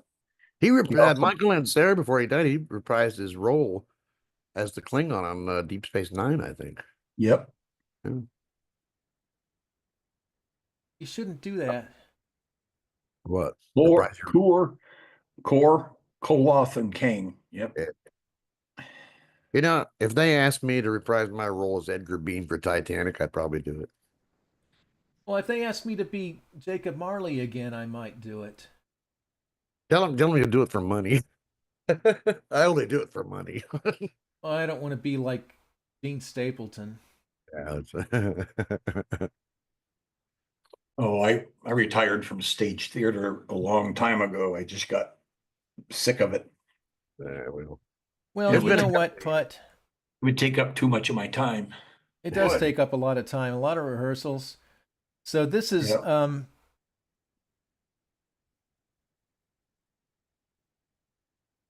So those of you who are interested in Willy Wonka, that's Mike TV. okay. Okay. And, Is second. what did he play? He played Mike TV on Willy Mike Wonka. TV. He had Oh, he dressed like a cowboy. okay. Yeah, he was the kid that ended up shrinking. And that's Charlie Oh. Bucket. That's Bouquet. Yeah, pronounced Bouquet. Okay, yeah. And See, I've only seen Willy Wonka once. that's I wouldn't remember Veruca that. Salt. He was the brat. I want it now. Oh, okay. He's very Mhm. much like her character in real life. Too bad. I guess Gene Wilder wasn't there. I guess he passed Oh, I away. wish. Yeah, he passed away quite a while ago. And this is Robbie Riss, cousin Oliver from the Brady Bunch, picking my nose. Now, did he remember being on our show? He sure did. Yeah, cool. Yeah. Yeah, because I said, I'm one of your 5,000 Facebook friends. He's like, oh, who are you? I said, Timmy Ross. He's like, oh, of course, Timmy. I said, you were on our show, The Wrong Channel, years ago, and I played a cartoon character, Terry Summer the Blonde. He's like, that was a long time ago. So he remembered, you know. Maybe we get him back on here then. I asked you if you could get him back on. Okay, yeah, maybe I will. Yeah. Be interesting because now we'd see his face if we got him on Zoom here. Should I try that's- Lindsay Wagner? Try anybody Jerry you want. That's Jerry Mathers, the Beaver. Well, this is after Tony Dow passed away then. It is. Otherwise, he probably would have been with him. Yeah. Yeah. And he liked the costume so much, he gave me a freebie there, which is pretty unusual. The only other person who did that was Marta Kristen. Yeah. How old is Jerry Mathers? Is he 80s? Probably. And that's, of course, Ponch. Yeah. He's such a He fun sounds guy. like Yeah, he sounds like he'd be a fun guy to get on here too. I gotta start. I wish getting he some- could. He was such a neat guy. And There's a lot of, I'd have to get IMDb and their contact info back and everything. that's how I and this is contacted a lot last of year, Priscilla Presley. Oh, And I'll only show one more. okay. I don't want to bore Oh, you with nothing it. wrong with seeing pictures. There you No, they're fun. I love doing those. Let me see. go. What'd you do if you had to go pee in that costume? Huh? What did you do in that costume if you had to go pee? Well, it's possible, but it's hard. And that's Oh, wow. of course John Schneider from the Duke Boys. Look how tall he is, because I'm pretty tall. Yeah, and he like towers over me. he got old. Well, so did I. Well, I wonder why. I guess that happens. I guess Well, he was young on the Dukes of Hazzard. He was only 17. He lied about his age to get on the show, so he's not Was he really that old. 17? Huh? Yeah, Was he? He was 17 when he did that. yeah. Anyway, Yeah. I don't know if anybody's chatted. I've kind of. Oh, I mean, Let me double check. Oh, let me see. Officer Barb Brady. I've only met the nostalgia critic at a convention and the guy that voiced Sonic. Oh, that's cool, Brittany. And I love Deep Space Nine. And Gottschalk says if they ask me to reprise my role as Officer Barbrady, I'll do it. I'd do it. And Grandpa Joe was terrible. He was flat out evil. Who's Barb Brady? I don't know.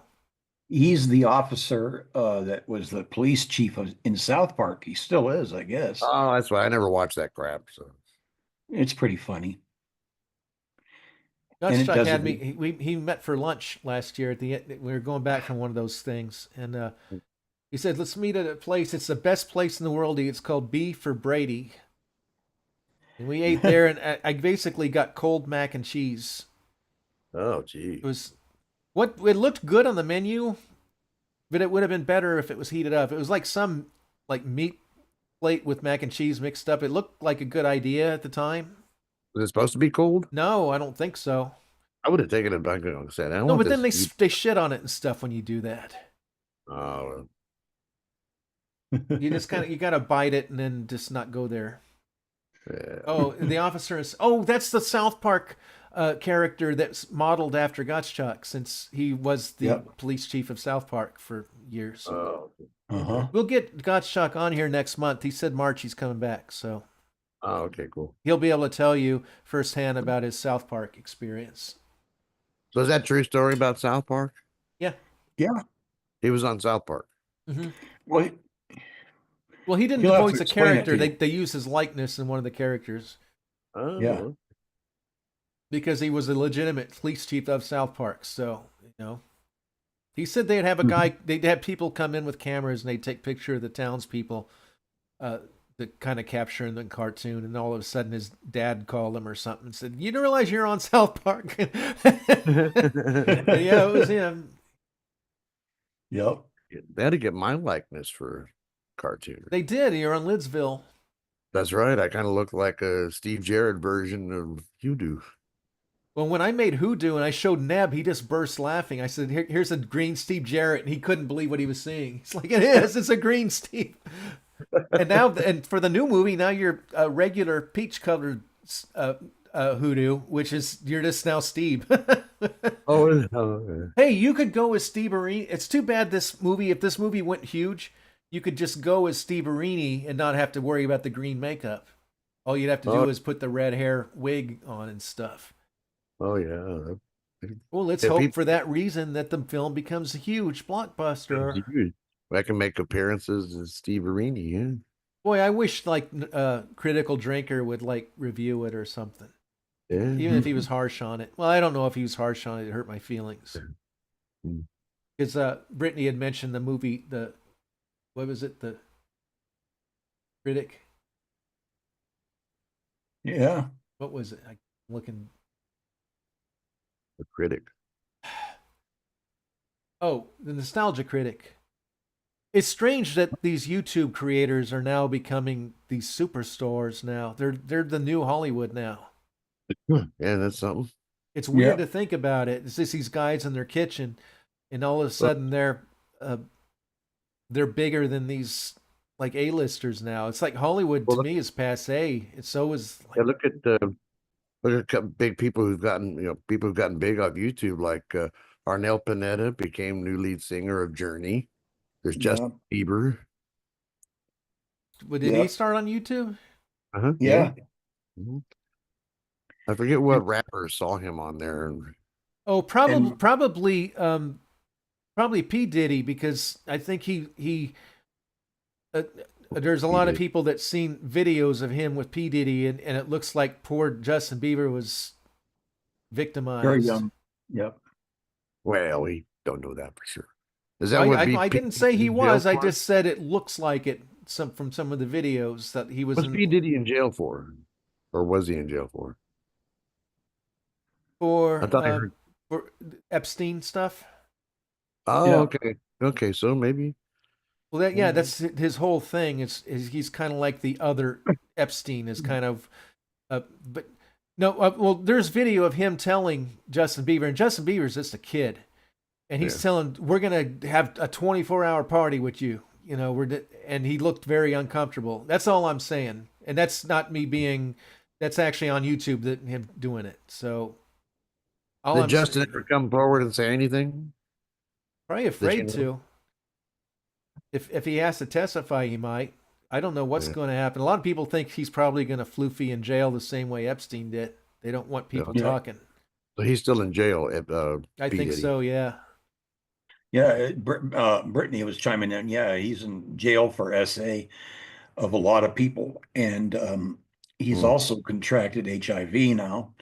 So, yeah, I got to he's in tell a. you, I liked him in his role in Get Him to the Greek. I thought he was really funny. I showed Putt that movie, or Putt had I seen saw it. it. Yeah, I thought he was funny too in that movie. he was funny. I didn't know who he was. I just thought he was some black guy and he's funny. I didn't realize he was this mafia guy and all this stuff. Now when I look at it, if I look at it again, knowing that I don't know if I'll be able to see him the same. It's kind of like OJ. We all thought he was funny in Naked Gun, and then after all that Oh, I stuff, did. you know, I never thought he was funny in Naked Gun. really. Oh no, he was even before he allegedly did all this stuff. It's like, why is he in there? He's not. Well, he just I did. could tell It was just a cameo. Was all it was. Well, he did a lot. No, he died at or he was shot at the very. They had one of the beginning scenes, and he was shot, and that was it. By And the then, beginning and then first at the movie, very yeah. end, spoilers, he came back in a wheelchair, and they accidentally patted him on the back, and he fell off the bleachers in his wheel. That was it. He was in literally, he was in like 20 seconds of the movie. But the second one he was in, they had him underneath the van, dragging him all over Washington D.C. the whole movie. That's basically I don't recognize sequels. They're all cash what. grabs. Sometimes Back to the Future had good sequels. That one did, and a T2 Terminator 2 was good, but most sequels I just don't even bother with them. Raiders of the Lost Ark was kind of a good trilogy, but that was about it. Star Wars, the first three were good. Diddy was always a sicko. He was molested by his sister, and that started his string. So that's sad. Yeah. It said that Justin Bieber has a drug problem. I think most kid stars get ruined. It's kind of like, you know why wolves and dogs haven't progressed to human status? Why? Because they discard their runts, and the runts are always the one that ends up being geniuses. I'm serious. That's an interesting theory. Well, that's my theory. I'll be right Okay. back. You're a conspiracy theorist. Just a good old boy. I don't want this picture there when I leave. Hang on, let me find something else. Beats all you. I like in that song, but you don't understand. They keep showing my hands and not my face on TV. That was cute.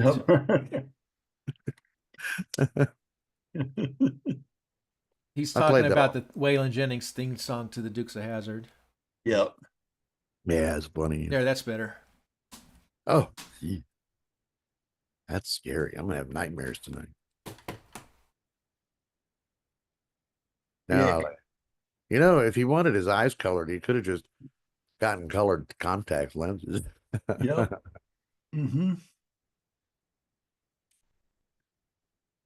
One year I was at like middle school or high school or something. I went to Halloween dressed as the Hulk, caught in mid-transformation.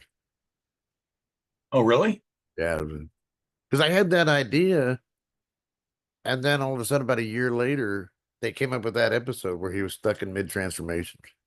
Oh, cool. You ever see that episode? I probably did. I don't. I mean, I used to watch it Oh man, it was a good religiously. episode.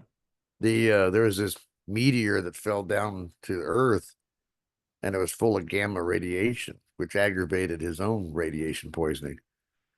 And if he was in proximity of that meteor, he'd turn to the Hulk, and when he calmed down, he'd only turn halfway back. And this blind girl was there. Spoiler alert. This blind girl found him in her cabin, and he's like a stupid guy in a way. He's not all there because his brain. It's what's wrong. It's never happened like this before. Yeah, It was a really good episode. I love it. That's my favorite episode. that's good. Yeah, it's My favorite one is the TV movie where he teams up with Thor. yeah, that's interesting. I'm still Yeah. pretty still out on that one, but it was interesting. I'm not But- saying it was great, but I enjoyed it. Oh, it was fun. It was enjoyable. What? You know what's hard to find though is I thought it was horrible the trial of the Incredible Hulk, where they I don't tried to introduce Daredevil. Oh, Right, that right. one. Yeah, God, I did not That like. didn't- You know, I could deal with Thor, but the one with Daredevil, nah. It's I never had any use for Daredevil as a superhero anyway when I was a kid or comic fan. yeah. But the death of it's- the Incredible Hulk was interesting. Yeah, Did you see that one? yeah, I did. Where he fell out of the plane. Yeah. Yep. But I It don't was know. funny that I watched a little video on it the other day. CBS was trying to make their own MCU back then with the Spider-Man series. They had Doctor Strange, they had Captain America, they had Hulk, and the only one that was successful was Hulk. Now Spider-Man was pretty successful, but they ended it before they started the Hulk. And the Right. Hulk was really successful. And the Doctor Strange movie wasn't very good at all, but they were trying to set up an Avengers movie. Oh. Yeah. And I guess they never did. I Were they never trying to get- liked it. Well, go ahead. They're trying to get like Bill Bixby and Lou Ferrigno to play in that. If they would, Oh yeah, it was all the regular actors, yeah. because the David Banner storyline and that didn't really fit with the traditional Hulk, but he couldn't control it. Right. I just don't like all this Marvel multiverse crap. Yeah, it's just kinda- the more yeah. characters you have, it's just the more chaotic and Yeah. zany it gets, and the more they always have to have these giant battles in the city with skyscrapers blowing apart, and you can't tell what the hell's going on. Yeah. And Gottschalk said, "Yeah, Beef O'Brady's really disappointed all of us. They went downhill from 20 years ago. That was that Yeah. place we met and ate at." Well, now if they put like, it was kind of cool to see Michael Keaton reprise his role as Batman, but they had too many Batmans in that, just like they had too many Spider-Man, and I'm like, no, what are you doing? It's I only- silly. I mean, I only like two superhero movies: The Incredibles, the Yeah. first one, not the bastardization one. Yeah. And I like the first Iron Man, the first one, not the bastardization ones. I've never seen the Iron Man movies. I will have to show Steve, if you come out here, I will show you the first one. That's the only one worth seeing. Robert Downey Jr. Yeah, right? it's classic. The first one's great. Yeah. Mhm. And I actually own it. I don't own the rights to it, but I have the tape, the DVD. Yeah. You There, hold the right. here, I changed my picture so you won't have to worry about. That's me. Oh, good. How's that? My dinosaur costume picture I made. Oh, cool. Are you all muddied up there, or is it just the makeup, the paint? It's not paint. It's just a dinosaur Oh, okay. costume. Putt would Yeah. like. He likes dinosaurs. I And do ru- like and rubber dinosaurs. suits and things. Uh-huh. Brittany says I like Watchmen. Oh, that was a good Watchmen's movie. It was great. depressing. But it was fun. It was. I mean, it was a good movie. It was just dark, very dark. Yep. I don't remember the Watchmen. You need to watch it. What year did that come out? I don't remember, but it's Probably, the one with probably about 15 or 20 years ago. Yeah. Okay. They it's got, they got a Bob. blue guy with his dong showing, Steve. Ooh, I'm watching You, that. you'd like it the most, yeah. Oh, the blue guy with his dong. Ooh, baby. That became pretty notorious. That is not used to seeing that. Yeah, The Watchmen was a DC comic they did, and they used a totally different kind of color palette when they released the comic. And it was the movie I think is better than the comic because Alan Moore, the writer, can't write an ending to save his life, but he's all full of himself. Well, I heard he So like didn't like the movie and wouldn't watch it, and it's like, yeah, of course not, quit because being a he didn't. brat. Just and Brittany says it's like an alternative universe of the Cold War with superheroes. That's a good way of saying it. Yeah. That's exactly what it's like. But they had people that are like no longer with us, but it was like an alternate. So they had like Lee Iacocca was in it, and Yeah, and Richard Nixon. Nixon. Like Richard Nixon was still the president. It was an interesting take. Yep. I liked it, but it's dark. It's entertaining but very dark. It's not like Iron Man or Herbie the Love You know, Bug. with this AI technology, I know you don't like it, but they could actually put historical figures in a movie now. I'll bet. Yeah, they could. Like they could actually make it look like Richard Nixon was really there. Well, I think Well, they with did the that. Watchmen, they probably did a lot of prosthetic makeup and stuff, which I prefer. I'm analog. I like you. You just mentioned it. I hate AI. I think it's Yeah, the just devil. maybe just get an actor to play him. You know who it is. You Oh, know. Brittany loves Yeah. dark movies. No wonder Brittany was attracted to a Transforama by that one commission I did with that really dark transformation. I love dark movies too. You might like that dark transformation I did, the car one, Putt. Have you seen it? Okay. I don't think I have. I'll have to check it out. Wait, Guys, Brittany's at work. I don't want to bother her. It's really Okay. hard for me to find links and stuff because it slows everything down on my computer when I try to do that. But I'll give it. If I can remember, Putt, I'll send you. You know, I send you links to Putt, and you don't ever watch them. sometimes I do. Anyway, I'm gonna go. I got to take my medicine. I'm not feeling so great, so Yeah, I I was will. about to call it quits too. I will catch you guys soon You're just on gonna the flip leave me by side. myself, huh? Well, that's okay. Have a good one, Putt. Hope you feel better. Yeah, Thank feel you. better, but Take care. See ya. doodly See doo. ya. Well, don't just leave this quick, Steve. At least say 5 minutes. We got to wrap Okay. the show up. Yeah, I can do that. You know, if this is the Transforama channel, I used to have the sound effect of the Hulk transforming, but I don't know where it is. Thank God. Oh, I know what you're But- talking about. It's the cool sound effect, and I've always wondered how they, what they were using for I think it was done with a piccolo and an oboe flute. it. Probably. Yeah. Ooh, wrong one. Because I don't know. It'd be interesting to find it again. Yeah, Brittany said, "Yeah, dude, I've told you that one is crazy. I love I love that one. I'll show it to people. Which one? It's one of the first Transforma videos I did. It's real dark. It's this commission. This guy paid me to have a woman turn into his convertible that he owned, and he wanted it very detailed. He wanted her organs becoming the engine parts and her blood becoming the oil. And I put all of this kind of creepy music and creepy sound effects in it. And it ended up kind of becoming notorious. I mean, it ended up, people did like reaction videos and cringe videos about it and stuff. And I told you there was this one man and woman that did their own show. And kind of like you with Ali, kind of, but it was like this. It was like they showed, and they were trying to poke fun and complain about my video, and then they said, Tim Ross, you're a terrible person. That's how they ended it. And you couldn't comment on their video, their chicken shits, because I would have told them something, because I did that as a commission when I needed it, because my mom had just died and we had to leave everything, sell everything, leave our ranch behind in Alabama and take care of my grandma. And I was between jobs and needed to do commissions. And they called me a terrible person. Oh, jeez. That wasn't very nice of them.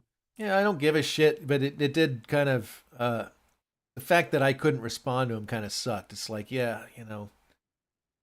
But yeah, that seems to get the most reactions. Somebody told me it had thousands of flags on it. Like people flagged it thousands of times. On what? My video that I'd made. Oh, gee.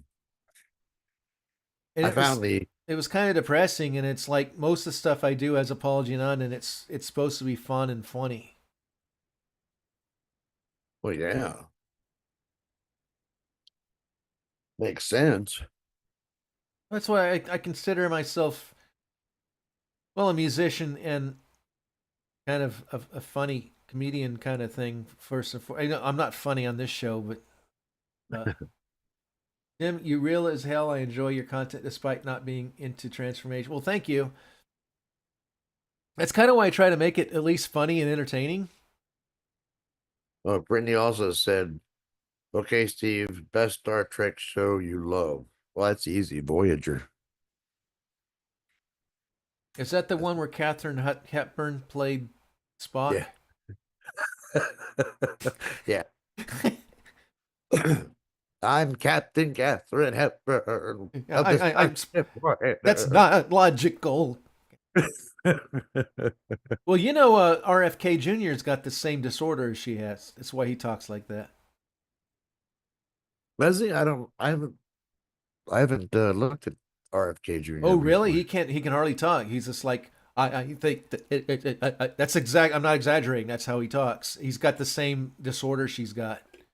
Well, that's Robert Kennedy's kid, right? Robert F. Kennedy Jr., I guess. Yes, sir.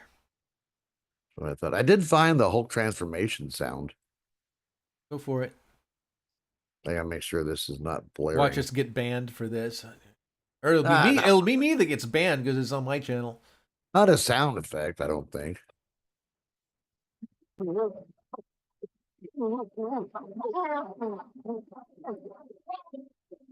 But the thing is, Is that it? Oh no! But all that grunting. Okay, you're gonna have to take that sound effect, and I'll clip it and give it to you, and you've got to like put video of him changing and put that in there with him changing because that was hilarious. What? Because all that noise in there, sounds like he was masturbating and then turned to the Hulk while he was. Well, no, you got to hear what we heard. It was hilarious. I think that Zoom did something to the sound because it just sounded like wop, wop, wop, wop, wop. I don't know. It was funny. Really? Yeah, it was hilarious sounding. It's not given the choice to do the. Yeah, it doesn't give us the musician turn on thing anymore. I gotta look into that and see if there's a way of doing it. I didn't know RFK has a disease like that. I thought he always talked that way. No, in fact, RFK, his sister was doing when he was running for cabinet. She was like, "He is a terrible person. He's blah blah blah. Blah. Don't vote for this guy." And she had the same disease, so it must be this hereditary thing. Yeah. There used to be a thing for the music. It's all right. We'll do it on the BabbleGab channel because I don't want to get copyright strikes on Transforama. I have enough trouble with YouTube on this channel. Yeah. Which is sad. I hate that there's such sticklers for that kind of stuff. Yeah, audio setting. I just thought there was something. Yeah, I'll have to play with it sometime. Yeah, we almost had Wesley Ure as our guest today, who was Will on the Land of the Lost TV show. We about had him on, and we'll try to get him on again in April. It didn't work out this time. He says, "Little Timmy said, let the other channel take the." Yeah, absolutely.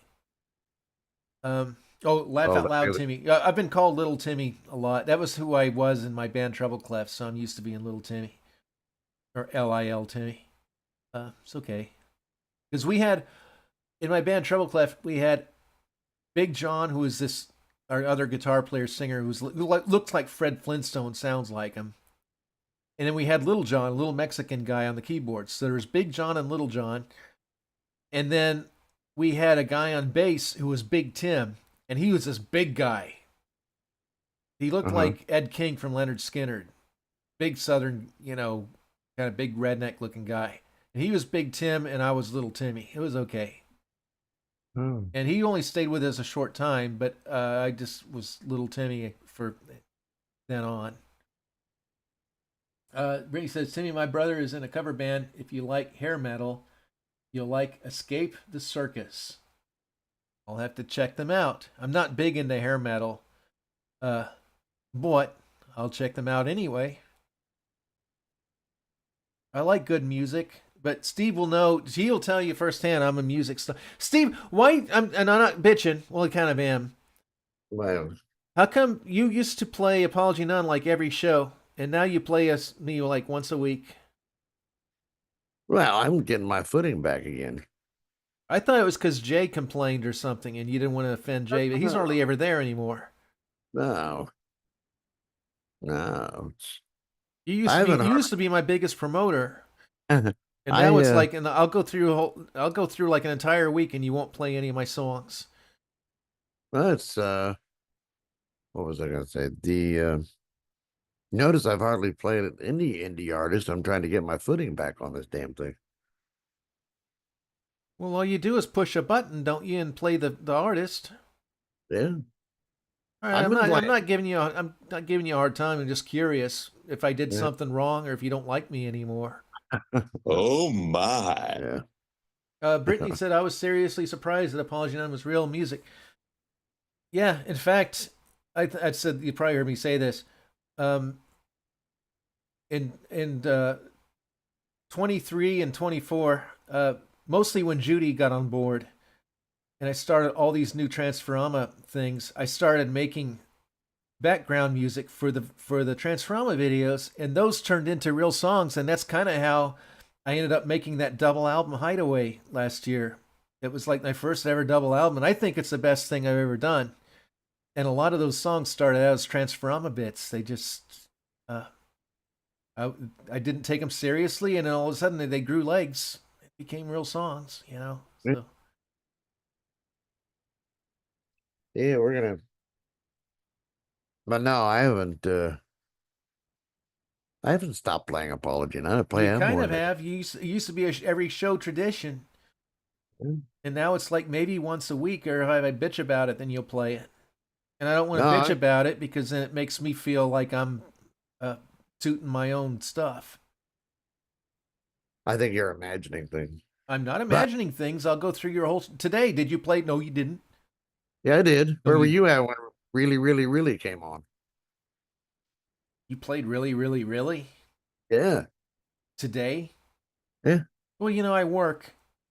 I know. Sometimes I'm away from the keyboard or away from the thing. Ask Tony. He heard it. Well, I'm enthused about the new album. I hope you listen to it, Steve. Yeah, I've played a lot of tracks from that.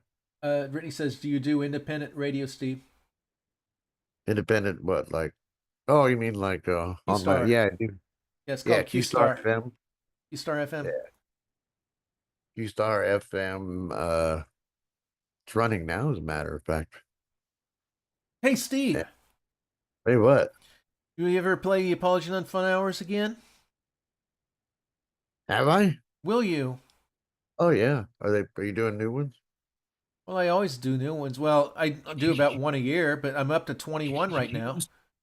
Oh, there you go. Q-Star Radio. Did you hear that? Yeah, I heard it. Now it must be. Now, are you hearing that, or are you just hearing a boom, boom, boom, like that? I just heard a voice.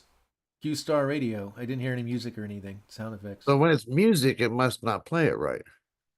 Which is probably for the better, because we'll give a strike to BabbleGab and not this channel. Yeah. Okay. Yep, Q-Star Radio. He does Steve does a morning show, 10 a.m. Eastern until 1 p.m. Eastern every day, and it's fun. He's like a morning show DJ and Dr. Demento kind of guy. He's funny. Here, this is. You hear what I did with Vinny's morning show theme? I found a program that removes the music, and now I got this little clip. Morning show. You hear that? I heard Steve Jarrett morning show. That's all I heard. Yeah, that's all it was. It's a little 4-second clip. I removed the music, and now it's just like I got a little quick 4-second jingle to go into a song. Well, Howard Stern went weird after COVID happened. He just went totally weird. Hey, what do you do? He's like one of those. Who was the guy that did the comedian with the curly hair, and then he went bald, and then he was like afraid to touch anybody? Oh, Howie Mandel. Howie Mandel. Howard Stern became like that. He was so weird with COVID that he wouldn't leave his apartment for like literally years, and then he became very political. So he's no fun anymore. He became the opposite of everything he's. I think people blackmailed him because of his blackface and stuff, and now he's basically working for whatever regime is in charge and tells him what to do. I thought he had his own Sirius XM channel. He did for a long time. He might still, but he does it probably from his bedroom. He doesn't go anywhere. Well, I do my show from the bedroom. Well, he says he regrets that stuff because he's forced to. I think he was being canceled, the cancel culture thing. And I think they strung him up as a puppet. Okay, we're not going to cancel you for your blackface and for womenizing and all this stuff, but you got to do everything that we tell you to do. When did he do blackface? All those comedians did. Before it was a sin to do. They just did it.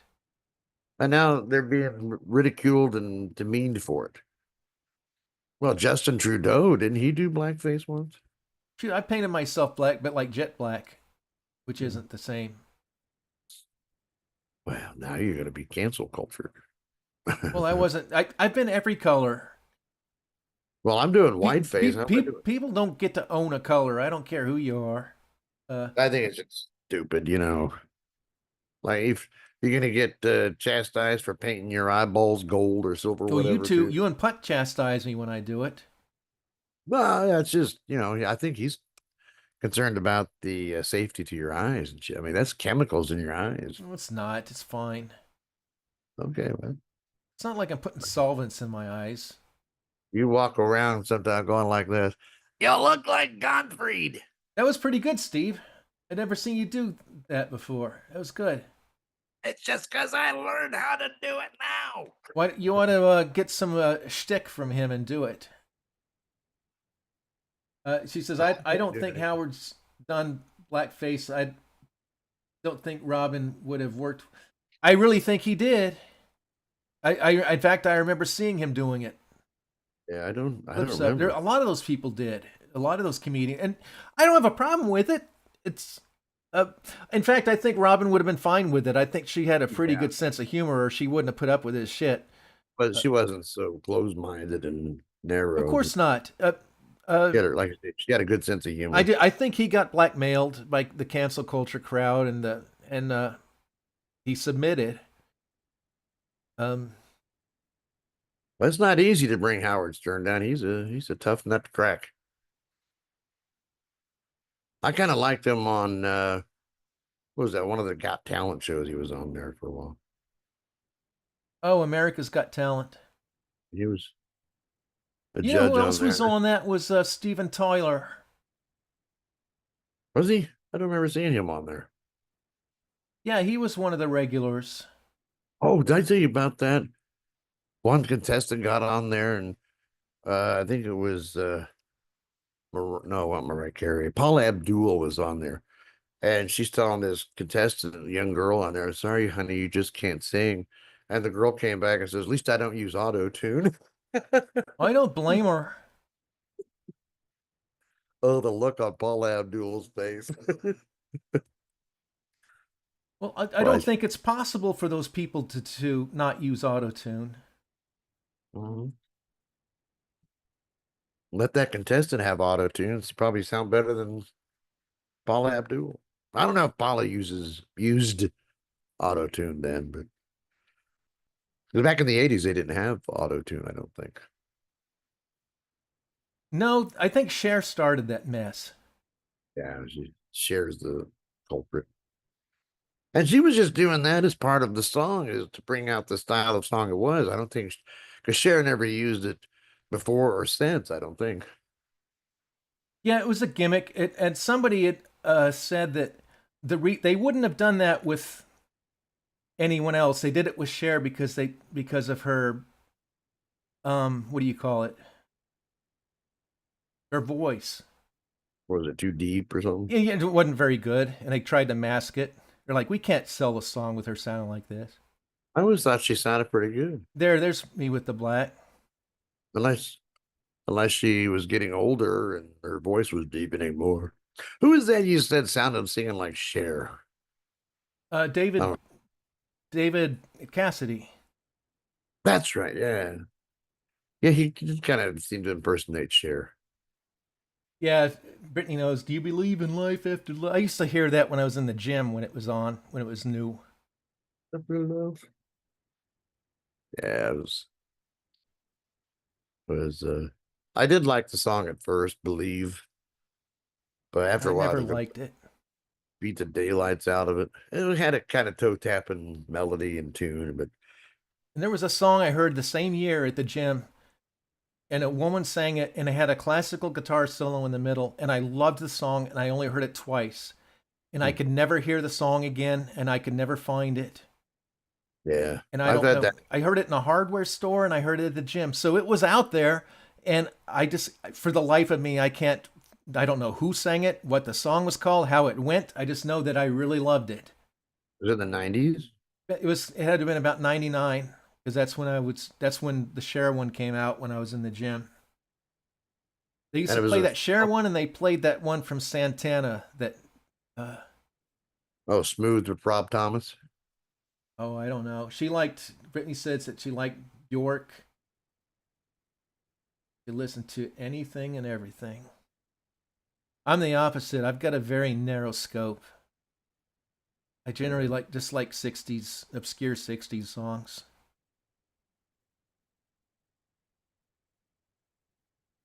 Now I'm picturing David Cassidy dressed like Cher. I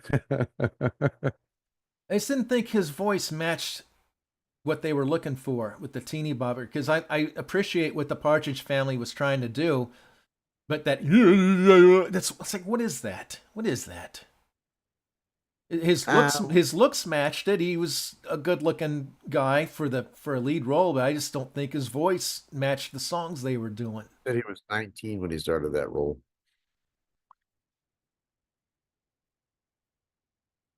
Can you believe that? Brittany's been listening to Rammstein recently, saw them in concert at 12. It sounds familiar. Huh. Remember Yngwie Malmsteen? Did you ever play him on your show? Never heard of him. He's a guitar virtuoso. Some people believe he was like the best electric guitar player of his time, of like the 80s. And I got one of his out, like his greatest hits, and it's his hair band stuff.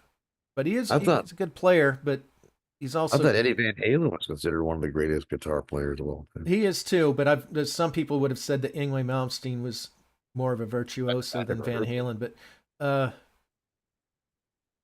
but he was also kind of a notorious jerk. Well, so was Eddie, I guess. A guy that gave me guitar lessons, he played keyboard for Molly Hatchet, and he said he saw Yngwie Malmsteen in concert, and he saw him backstage. He said, "That was awesome what you did," and he said, "It fucking sucked." That sounds like you're kind of hard on yourself with your music sometimes. I think that's kind of what artists do. We're always hard on ourselves. I've come to think of it, I've done a show and I said, "Oh, this show sucked." And Brittany said it's an industrial metal German band. Okay, I think that makes more sense. I think I remember. It rings a bell.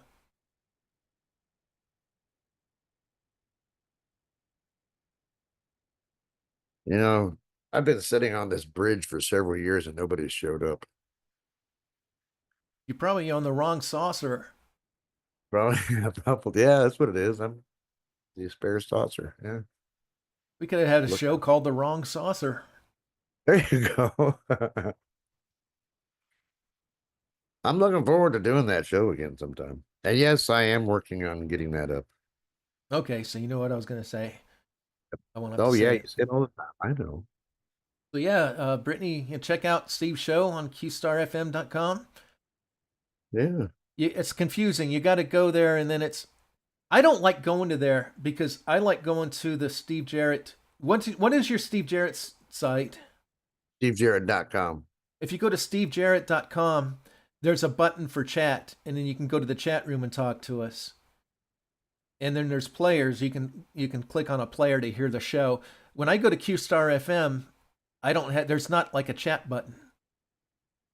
Well, that chat's only for the morning show. The And that's other what I'm shows. talking about. We're not like there all day. Well, yeah, but You really should have a morning show chat button there. yeah, I could. That'd probably be easier. Yeah. I think you should, because it's easy. Well, That way I could have just given her QStar FM and hit the chat button, the morning show chat, and I wouldn't have had to say Steve Jarrett. I think there's a link to the morning show from QStar. I think Brittany wants a reaction video of me watching Star Trek. Son I like the original Star Trek from the 60s. of a bitch, I don't have a link to the morning show. I told you. But I was, when we did our, did you see our Apology None film, Star Trip? Our Star Trek parody, Brittany? I know we've talked about it. But when I was coming, I made it with my brother and Putt.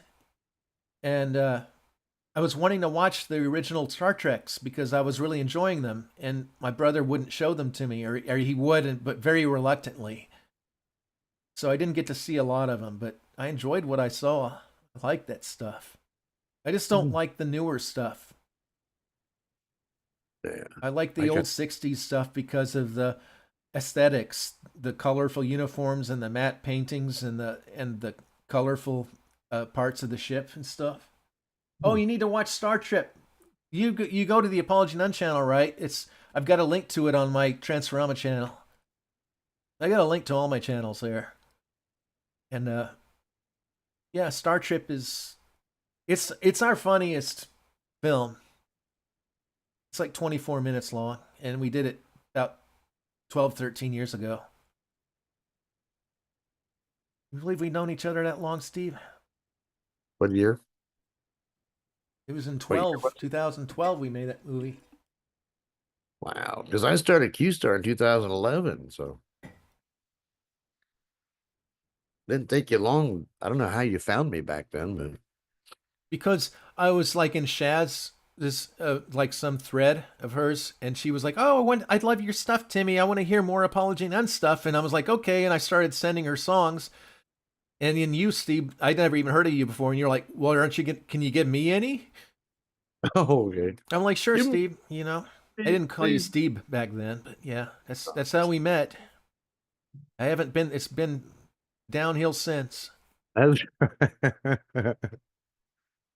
Well, it's about my bedtime, folks. All right, we hadn't been funny this entire show, so Yeah, we have. that's why I tell people to watch The Precious Moments, because we actually were funny a while back. I don't know what happened.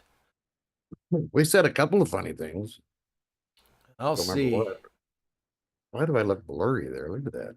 Well, you looked when I see you in person, you're blurry. Yeah, but what happened to my picture there? I also wonder what happened to my blurry picture I was supposed to see this Is week. Don on the phone? Look at that. Is it blurry to you there? Yeah, it is blurry. Huh. It's probably some Zoom setting you got. Anyway, thanks for hanging with us, Brittany. And of course, you can hang with us anytime, any week you'd want. We just do every other week on the BabbleGab channel, but we still do this every Tuesday. We just only do it every Tuesday here. If we get enough following here, we might just do it all here, but I don't know. We haven't really discussed that in detail yet. We'd have to get a pretty good following going. Yeah. And she says, "Yeah, you guys keep me company. I appreciate it." Hey, well, thanks. It's been fun hanging with you. Yeah. And if you weren't here, we'd be bored out of our minds. So Oh, that's right. good having you with us. Anyway, All right. Y'all have a good week. take care, Steve. Reach out and touch someone. You too. All right. See you, Brittany. See y'all. Have a good one. Take care. I'm Take out of care. here. Bye. Later. Ah.